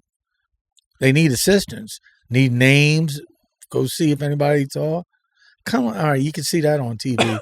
And I've always wondered too, man, back in the day when we go back 90s and early 2000s, when crime was at its peak. When I say crime, I'm talking murder rate was at its peak per capita here. And I've even heard stories from inside that a lot of the if it was coming from the mayor's office or the upper echelon of the brass of NOPD, it was the way they were reclassifying murders in the city. And that's how they actually artificially dropped those numbers. So I guess what I'm saying is, we're doing 2 murders a day. Well, okay, well, we're going to, and it's nothing against the police here that are out there patrolling every day. It was the actual mayor's office to make the city look better. The upper echelon of the brass of the NOPD saying, hey, we're going to classify them this way. If you see where I'm coming from with that. So you can say, yeah, there was always, because to me, growing up here, we've all been here our whole lives. I don't think crime has really dropped that much. It's kind of what I was getting at earlier. Yeah. Like, what changed besides them finagling numbers? Did the people just wake up and say, well, guess what? I'm going to deal dope, but I'm not going to shoot people. The ward banging and all that shit that's going on, it didn't stop. The idea of a shooting, get them in an ambulance, If you don't die on scene, it's not a murder. See, I've heard the same thing. That's kind of what I was saying. They died at the hospital or something else. Right. Yeah. I'm telling you, I heard some. I wish I was more educated. There was something else about they shrunk the area that they were counting the crimes in. You know what I mean? And I wish I knew more about it to explain it better. But that is what I had heard. You can't shrink. Not shrink, but they'll, let's put it this way, like for tax purposes, a lot of times in cities, they'll annex certain things. You know, all of a sudden, this used to be city limits. Now it's not. Now it's parish. You know, Orleans has always been. I think he's talking about the time they moved around one of the districts, and it did mess. They were talking about Comstead, and the 21s got changed. Like a stolen car would become a unauthorized use. Yeah, that's not murder. That's murder. Comstead. Yeah, but so what they did was they reorganized the 7th district and the 3rd district, and it gave more to the 3rd district, so it lowered. It shows one area is not as bad. You can geographically, but Orleans is still Orleans. Yeah, you can geographically change what districts cover what areas. Right, but you can't really get rid of something that happens in the city limits, and that was when Comstat came in the late 90s, early 2000s. Comstat stood for computerized statistics. And they got that from Jack May. That came from New York. Came down, and it was the way everything was categorized. You can pull up a map of the city, and every crime was categorized. And it was given like a blue star for shootings, a red body for a murder, a green pistol for a gun arrest. And you could pull up any area of the city, the entire city, and it would show you in a certain time frame, whether it be weekly or monthly or year to date, what crimes and what arrests were happening in what areas. So, and the crimes were astronomical. So they change. Okay, it's not really a theft. French Quarter is a good example. Pickpockets. People would get their wallets. Okay, well, you were drunk. So you sure somebody took it, or could you have dropped it or left it? Thefts were becoming lost or stolen. Gotcha. Because that didn't fall under criminal categories. It wasn't statistically tracked. Yeah. Like your shootings and your robberies. But there's no way to really reclassify a murder. No. You know what I mean? They could, but they could change it if you didn't die at the scene. I see what you're saying. Change the district. They could change. That's where they would change. But now that's been changed. If they to the public, it's all Orleans Parish. Right. But to the cops, it was different. So that's why they would do it that way. Districts. But the districts don't matter. It's still all New Orleans. You would have captains. These Comstat meetings occurred weekly. All the district commanders, the district lieutenant that was over investigations for each district, they would be in a meeting. And say the 2nd and the 6th, they're bordering 2nd district and the 6th district. That's Central City and Uptown. At one time, they were bordered on Louisiana Avenue. So you'd have them like stories, and I'm not saying this happened. You'd have stories of people pushing a body off the neutral ground to the 2nd district cop, or pushing a body onto the 6th district side. And because 2nd district only had 1 homicide, you're doing good. You had 7 last week. You only had 1 this week. I don't know what you're doing, but you're doing a good job. Keep it up. Meanwhile, 6th district, damn, they were able to put 3 more on us. So their homicides went up by 80%. Right.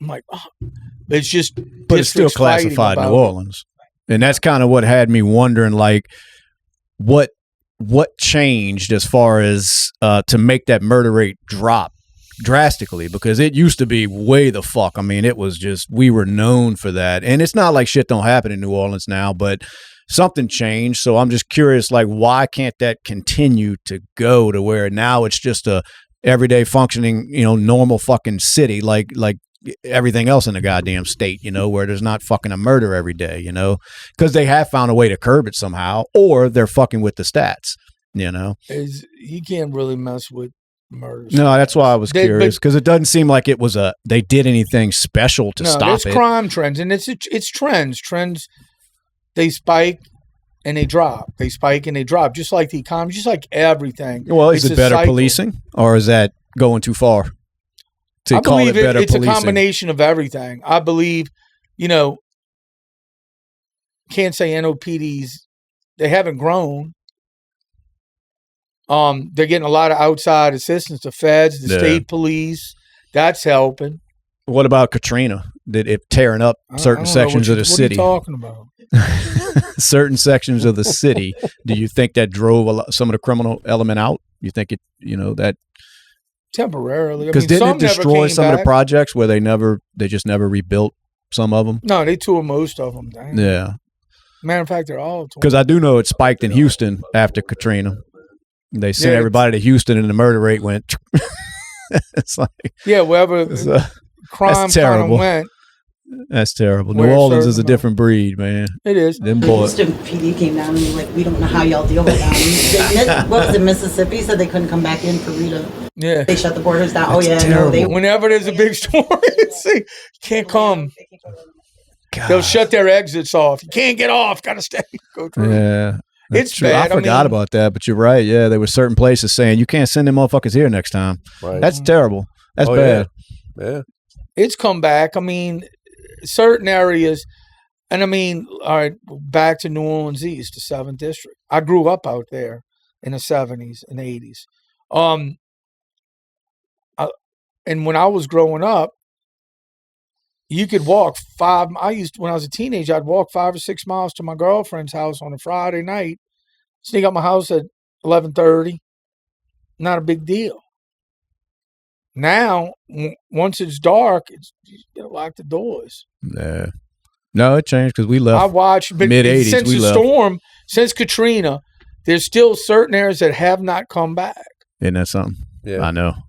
I see it just driving through there for whatever reason. I'll be passing by looking like, my God, this is a different place. Like, it's just, it's remember crazy. The Plaza? Everybody remembers the Plaza growing up. Yeah. Never came back. And then the show that they built back there years later, that's gone now. Yeah. It took them forever to get a hospital. Yeah, I was just getting ready to say it did. It took forever. It took forever to get a hospital back out there. Man. But, and I'm not into politics. I'm not a politician.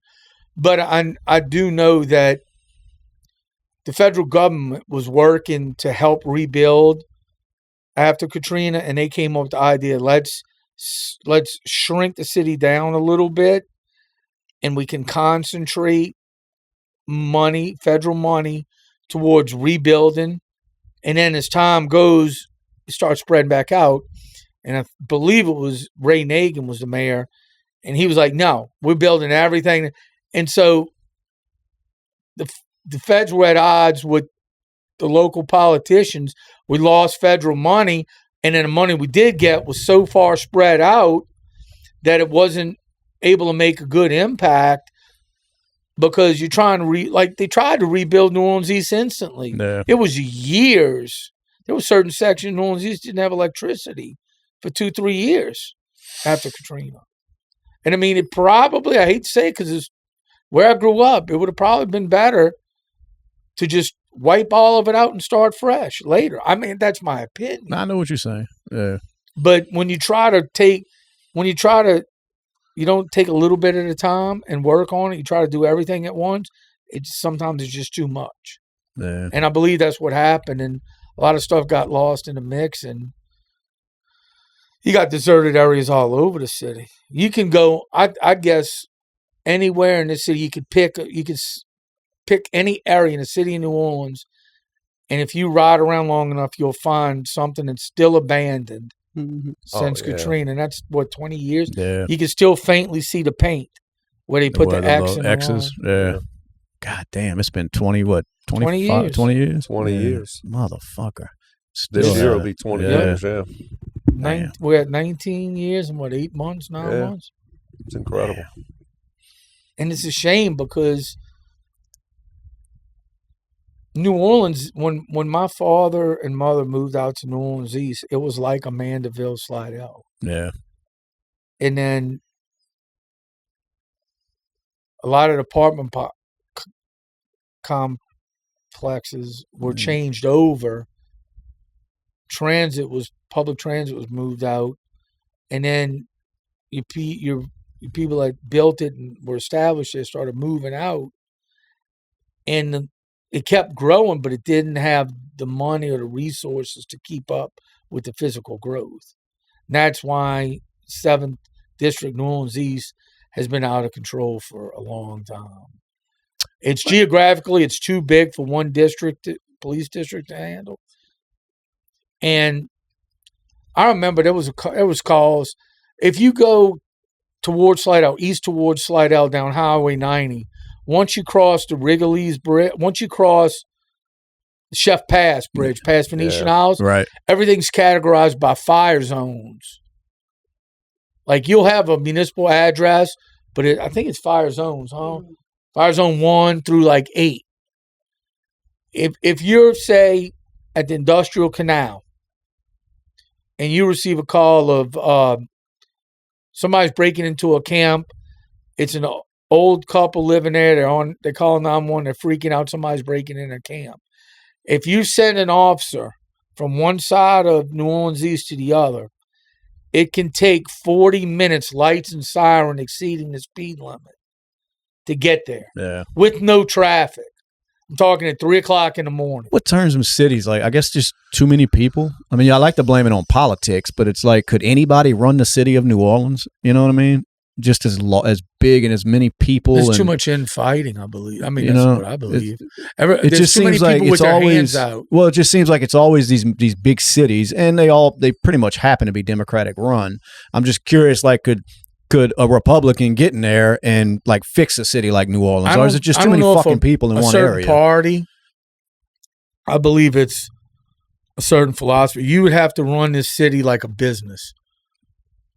You would have to pretty much destroy everything, every system there is, and completely rebuild it.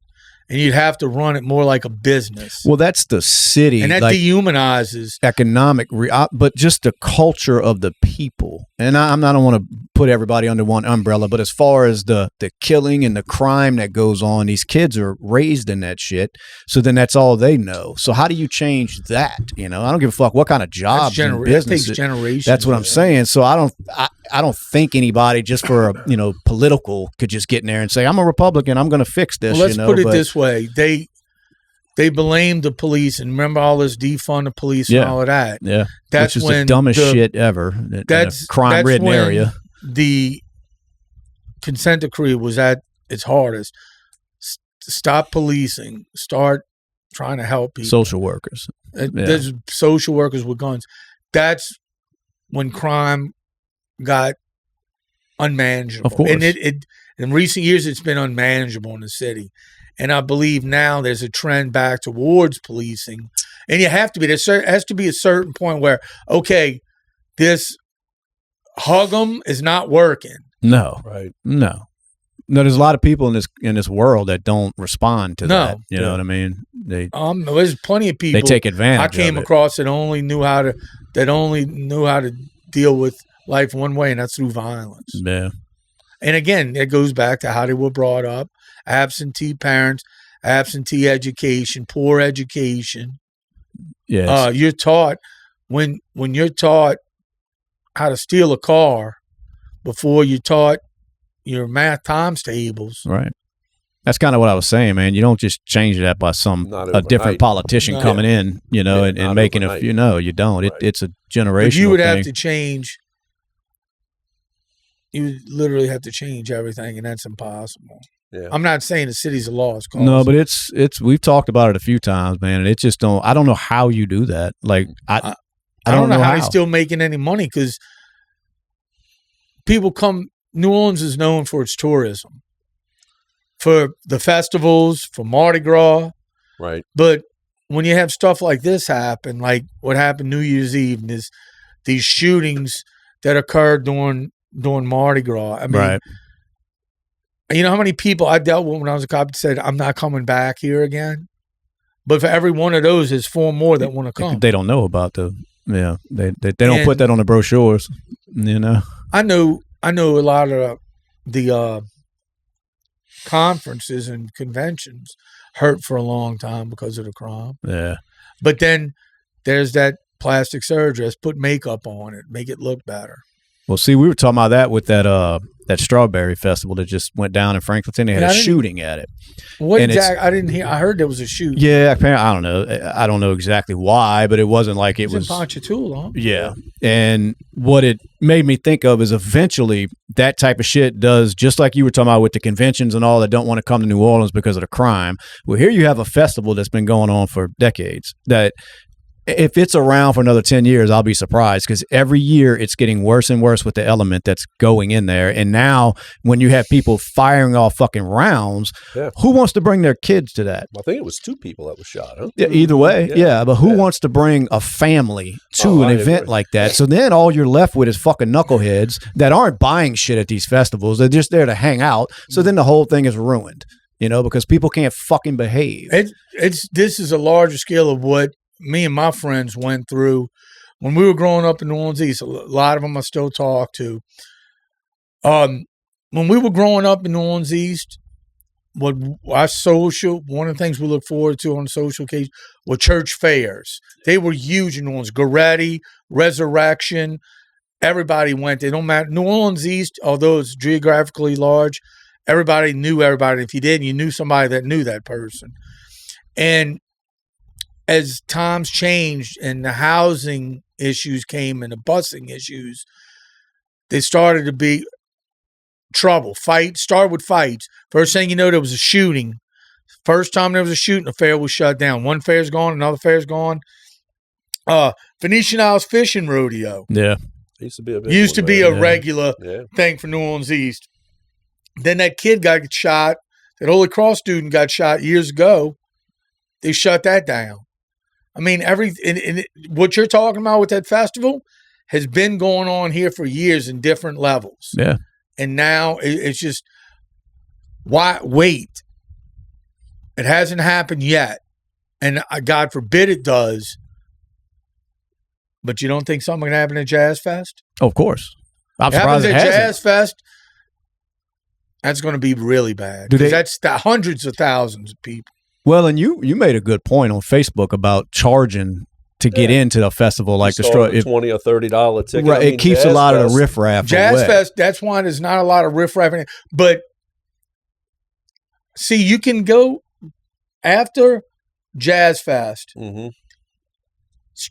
get on and look at the Jazz Fest area on the crime maps, and look on the outside of it, the perimeter. I see what you're saying. Yeah. What happens?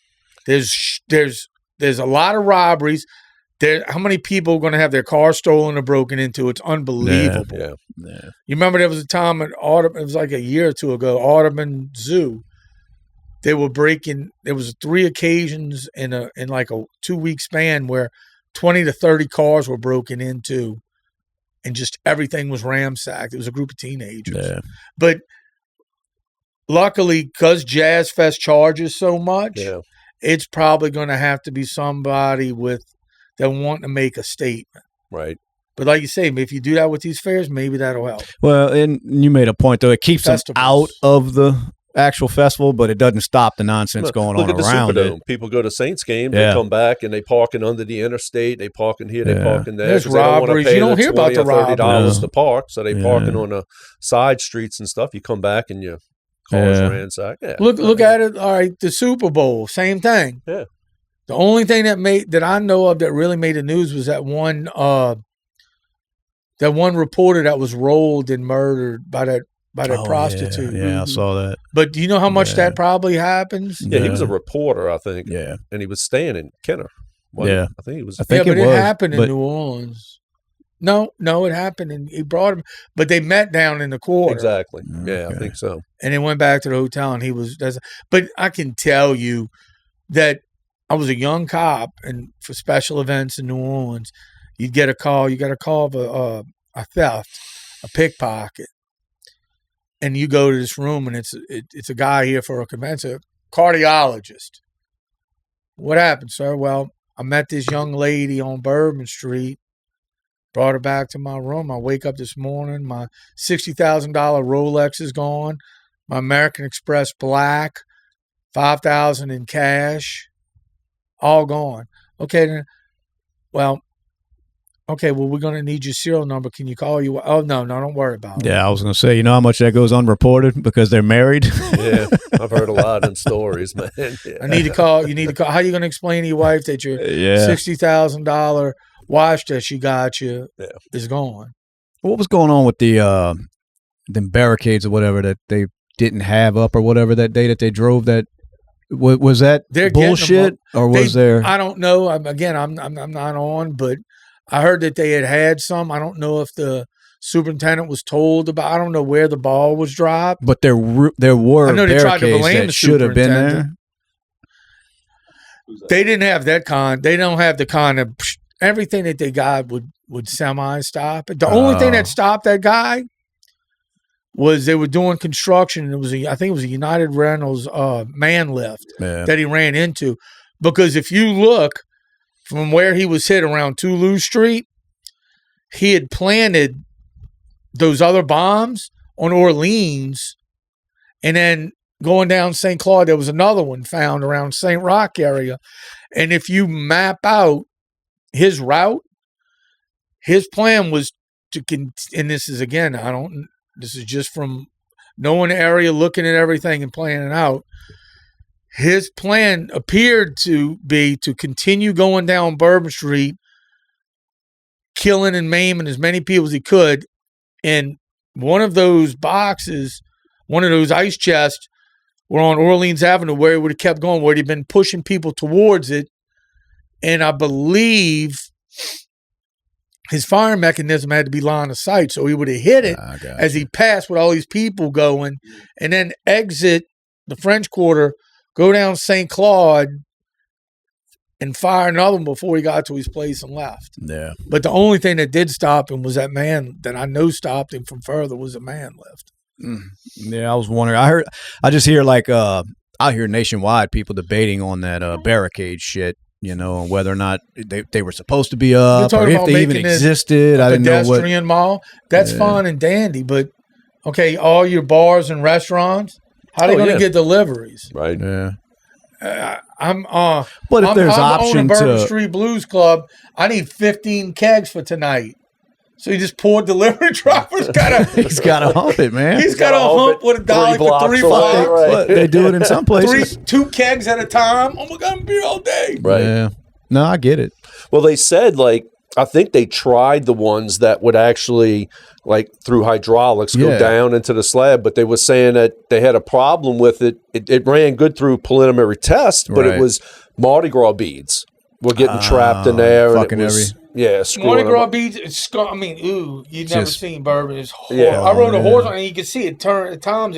It's so slippery you can't stand it. Everything goes in there. Plus, our biggest issue: how far is Bourbon Street from the river? How solid is the ground across a huge waterway? There's a shifting of the ground underneath, so that would only go. So even say Mardi Gras beads weren't the problem, they're only going to work for so long. Yeah, the water table.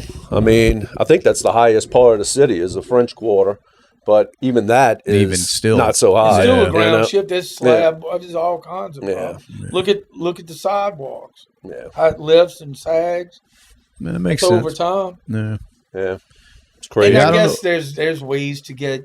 They need to do something so that doesn't happen again. But you need something on the sidewalks too. Yeah, that's what I mean. I don't think you truly ever prevent something like that. You may prevent it on one street. You know what I mean? Right. But it's going to go down. But you're going to have to put it. You're going to have to put it on cross streets too, because say you can't go down Bourbon Street, you can cut across Bourbon Street, take out about 20 something. Yeah, exactly. On a very populated night. Yeah.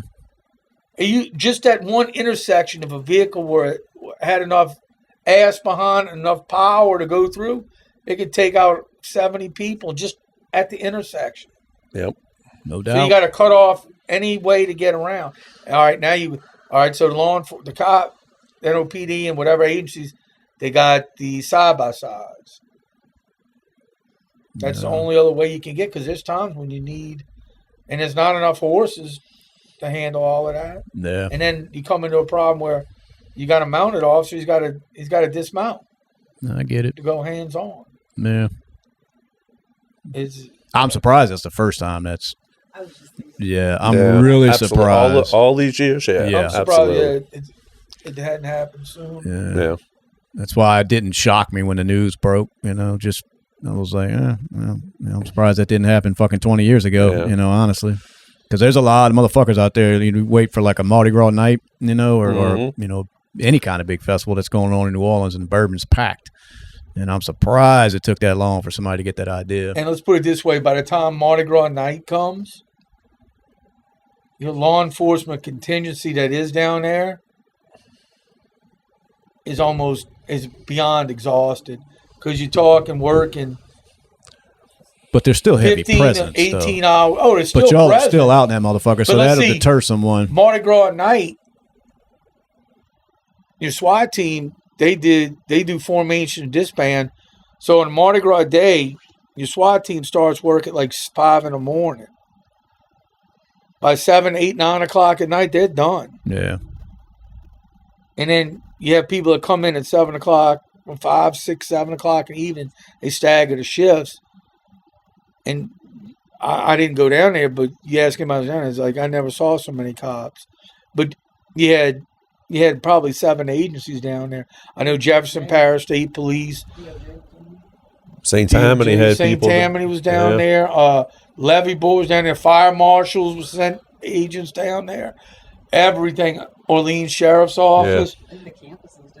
I remember with us, when we used every once in a while to have JPs come down, and they'd have state police come down, and then you'd have the DOC, Department of Corrections. Those were some evil bastards. Let me tell you, those dudes are used to dealing with inmates in prison. Oh shit! So they only know how to deal with hardcore convicts. They didn't play.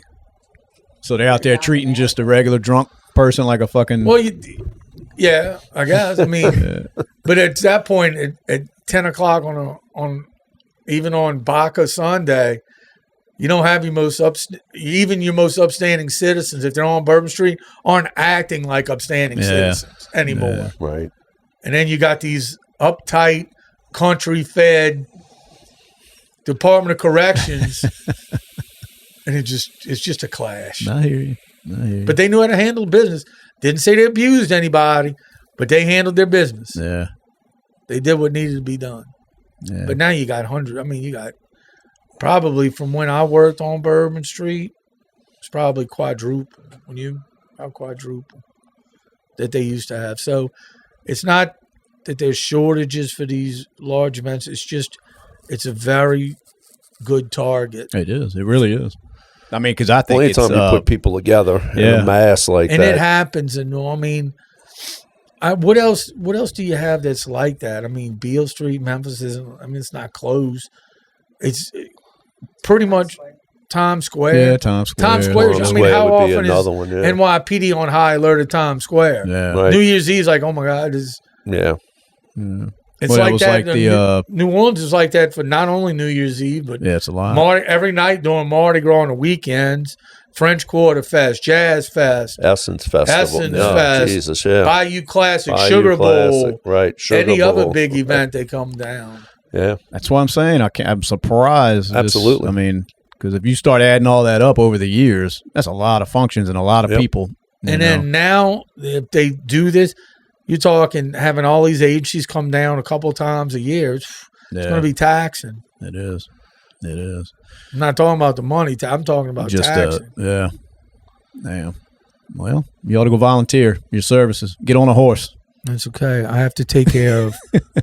I have to take care of Circle G Ranch. Circle G Ranch. I have another name for it, but that's not appropriate.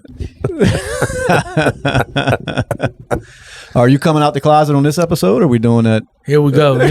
You can't get a hold of my phone and post something on Facebook. I'm keeping it. What you think is going to happen to that dude in Texas that stabbed that other teen? What? Yeah, he's claiming self-defense. Them two teens that shit that happened at that track meet. I don't know. You didn't see that? No. Damn. That teen, they were at a track meet, and apparently the black kid was sitting under a tent where he wasn't supposed to be, and the white kid walked up to him and told him to move, and he said, I'm not moving. So the white kid walked over there to move him. Black kid stabbed him, killed him, and he's saying self-defense now. No. Yeah.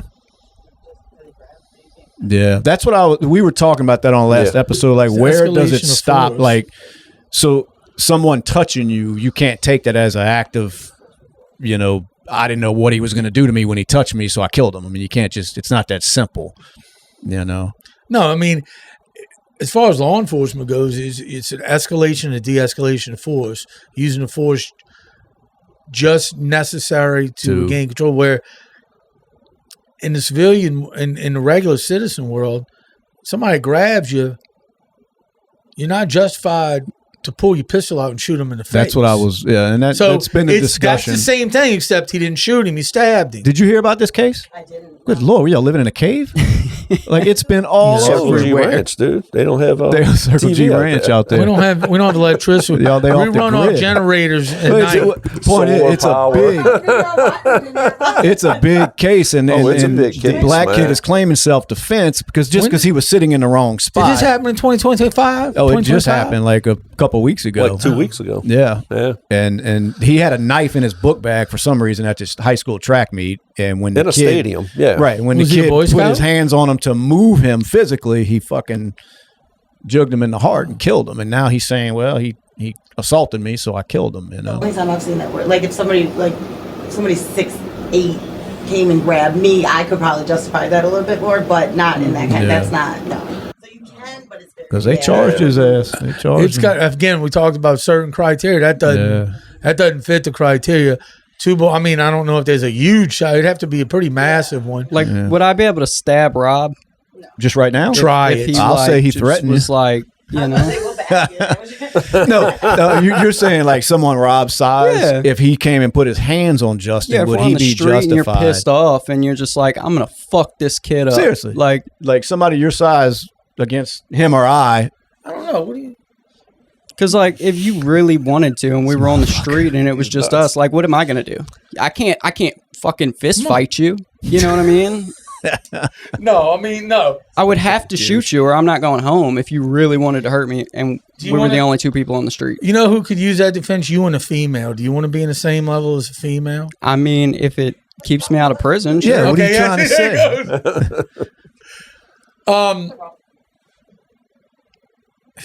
Because she said it, even though she's not on camera over there. The young lady sitting there said she could probably use that defense if it was a large male attacking her. And it doesn't mean it would work. She could attempt it and probably have a better chance of success.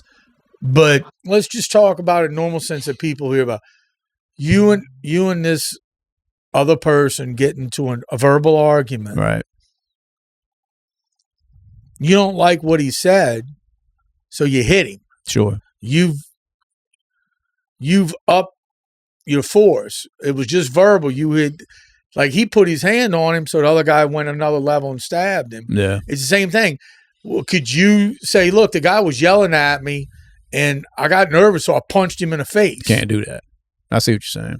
No, yeah, and I think the kid's going to go down, and rightfully so, because, I mean, he killed the dude just for – and they're saying it wasn't like he walked up to him and put him in a chokehold. You know, he basically was like, well, come on, you know, and the kid was like, you know, he was ready for it. So – but it's been a big argument online, mainly because of the racial stuff, you know. Yeah. And it just popped off instantly on Twitter or X, you know, whatever you want to call it. And it was just, I mean, you hear both sides I'm reading, you know, and they're saying, well, in Texas, did stand your ground. He had no right to retreat. You know, I mean, he had no obligation to retreat. You know, once he put his hands on him, he was justified doing whatever he wanted to do. But then there's people saying, like, we're all kind of thinking that you can't just, you know, slit somebody's fucking throat because they touch you, you know. Stand your ground is on your property. Well, it's also in public. Like, you have no... But it had to happen at a school event, correct? Yeah. Mm-hmm. Yeah. Okay, so that kind of changes it all. And plus, how did the kid have a weapon on school grounds? That had to be some kind of... Because he had his hand in his bag telling the kid, you touch me and see what happens. And the kid touched him, and then he... he's in some kind of violation for having a weapon. And if he's not, I don't believe Texas says you can carry weapons on school grounds. No, so not at all. And just think about what kind of look at bar bouncers. Yeah. They go to remove somebody. Is it okay to stab the bouncer if he tries to kick you out of a bar? No. Not if he's got a justified reason. I had a son that was a bouncer. Another one wanted to be, and I said no. Yeah. But every bar's got to have somebody to be in control. So if a bouncer puts his hand on somebody to remove them because they won't leave peacefully, is that person justified to stab the bouncer or to hit him with a bottle? It happens, but is it justified now? Yeah. No, I can see it. I see the point. I thought it was setting a very bad precedent if this kid is not charged. Yeah. Like you said, if you had put him in a headlock, like that's he was choking him or something. But if you just walked up to him, you're raising everything. If you let something like this go, where does it stop? Sure. Right. Yeah. It's going to become the old West again. No, yeah, and I was ignorant on the law. I didn't know like self-defense was by any means necessary no matter what. Like, hey, motherfucker touched me. Everybody has a right to defend themselves. You can't. Right, but it's got to be reasonable force. Yeah. Makes sense. Yeah, I could see why, you can't just run around stabbing people that bump into you. But I think Louisiana, if you read Louisiana law, the force used has to be necessary. Yeah. Just necessary. You got to read it and look it up and check. I did. I did a lot of research, and it kind of swayed the way I thought, because I was thinking at first that this kid may get off because he did walk up to him and touch him. But then it's like, you have to be, the way it was explained, like every other rational thinking person would have to believe that their life was in danger too. And we look at it and say, well, I wouldn't have thought my life was in danger, so that's rational thinking. But you don't know what this kid was thinking. Exactly. That's what I was saying. But eventually it comes down to a judgment call by the DA. It has to be what normal people would believe. Right. That's the way normally then laws that's what the law because that's the way you get away from the subject. You say what rational people would believe. Right. Yeah. Because if you said never, then it's like, well, I didn't think so. I did. Well, I didn't. So that means it's okay. It has to be what rational people would believe. Then that's kind of how it was explained. And I wouldn't That's a little bit harder to change an interpretation. Well, it is, because I was saying at first, like, you don't know what's going through somebody's mind. Like, he may have really feared for his life. I doubt he did. But to tell him he didn't, you know what I mean? To say, oh, you weren't in fear. Well, how do you know that? So they got to draw the line somewhere. It's like, well, most people wouldn't. Where are you going to piss? Yeah. You sit down when you pee? You're gonna put that in the podcast? Of course. Absolutely.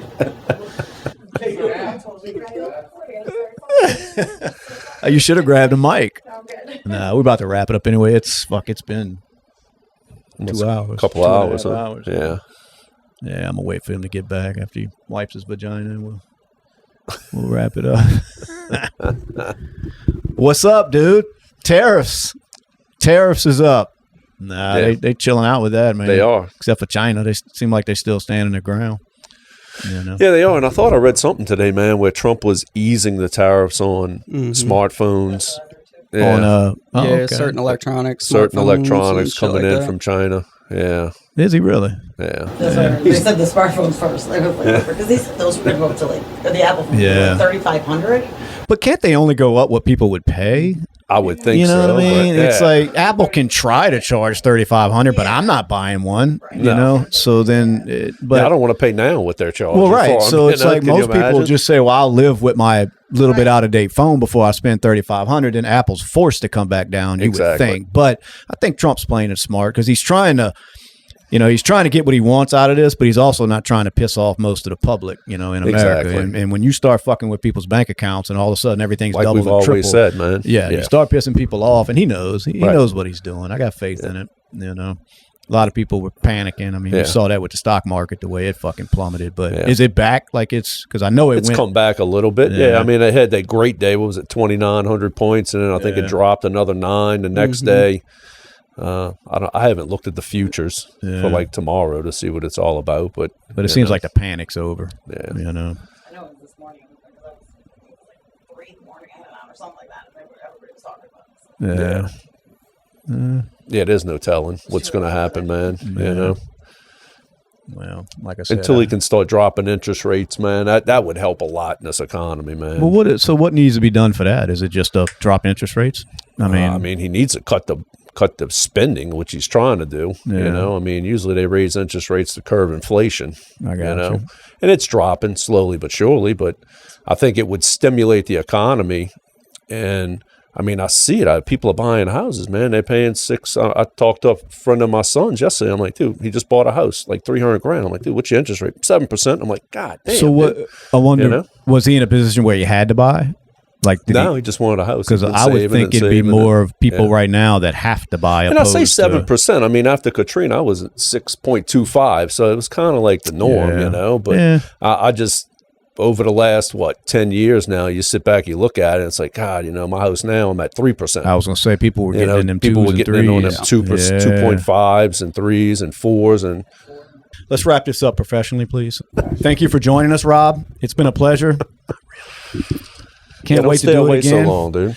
Well, I mean, my agent finally was able to schedule it. Is that your agent, the one that refuses to be on camera? Agents. Yep. I'm surrounded by armed agents. Yes, you are. B.S.ing with the guys. Y'all be good. Straight from the swamps of southern Louisiana.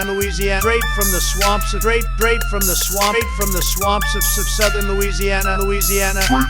swamps of southern Louisiana. Let's get it.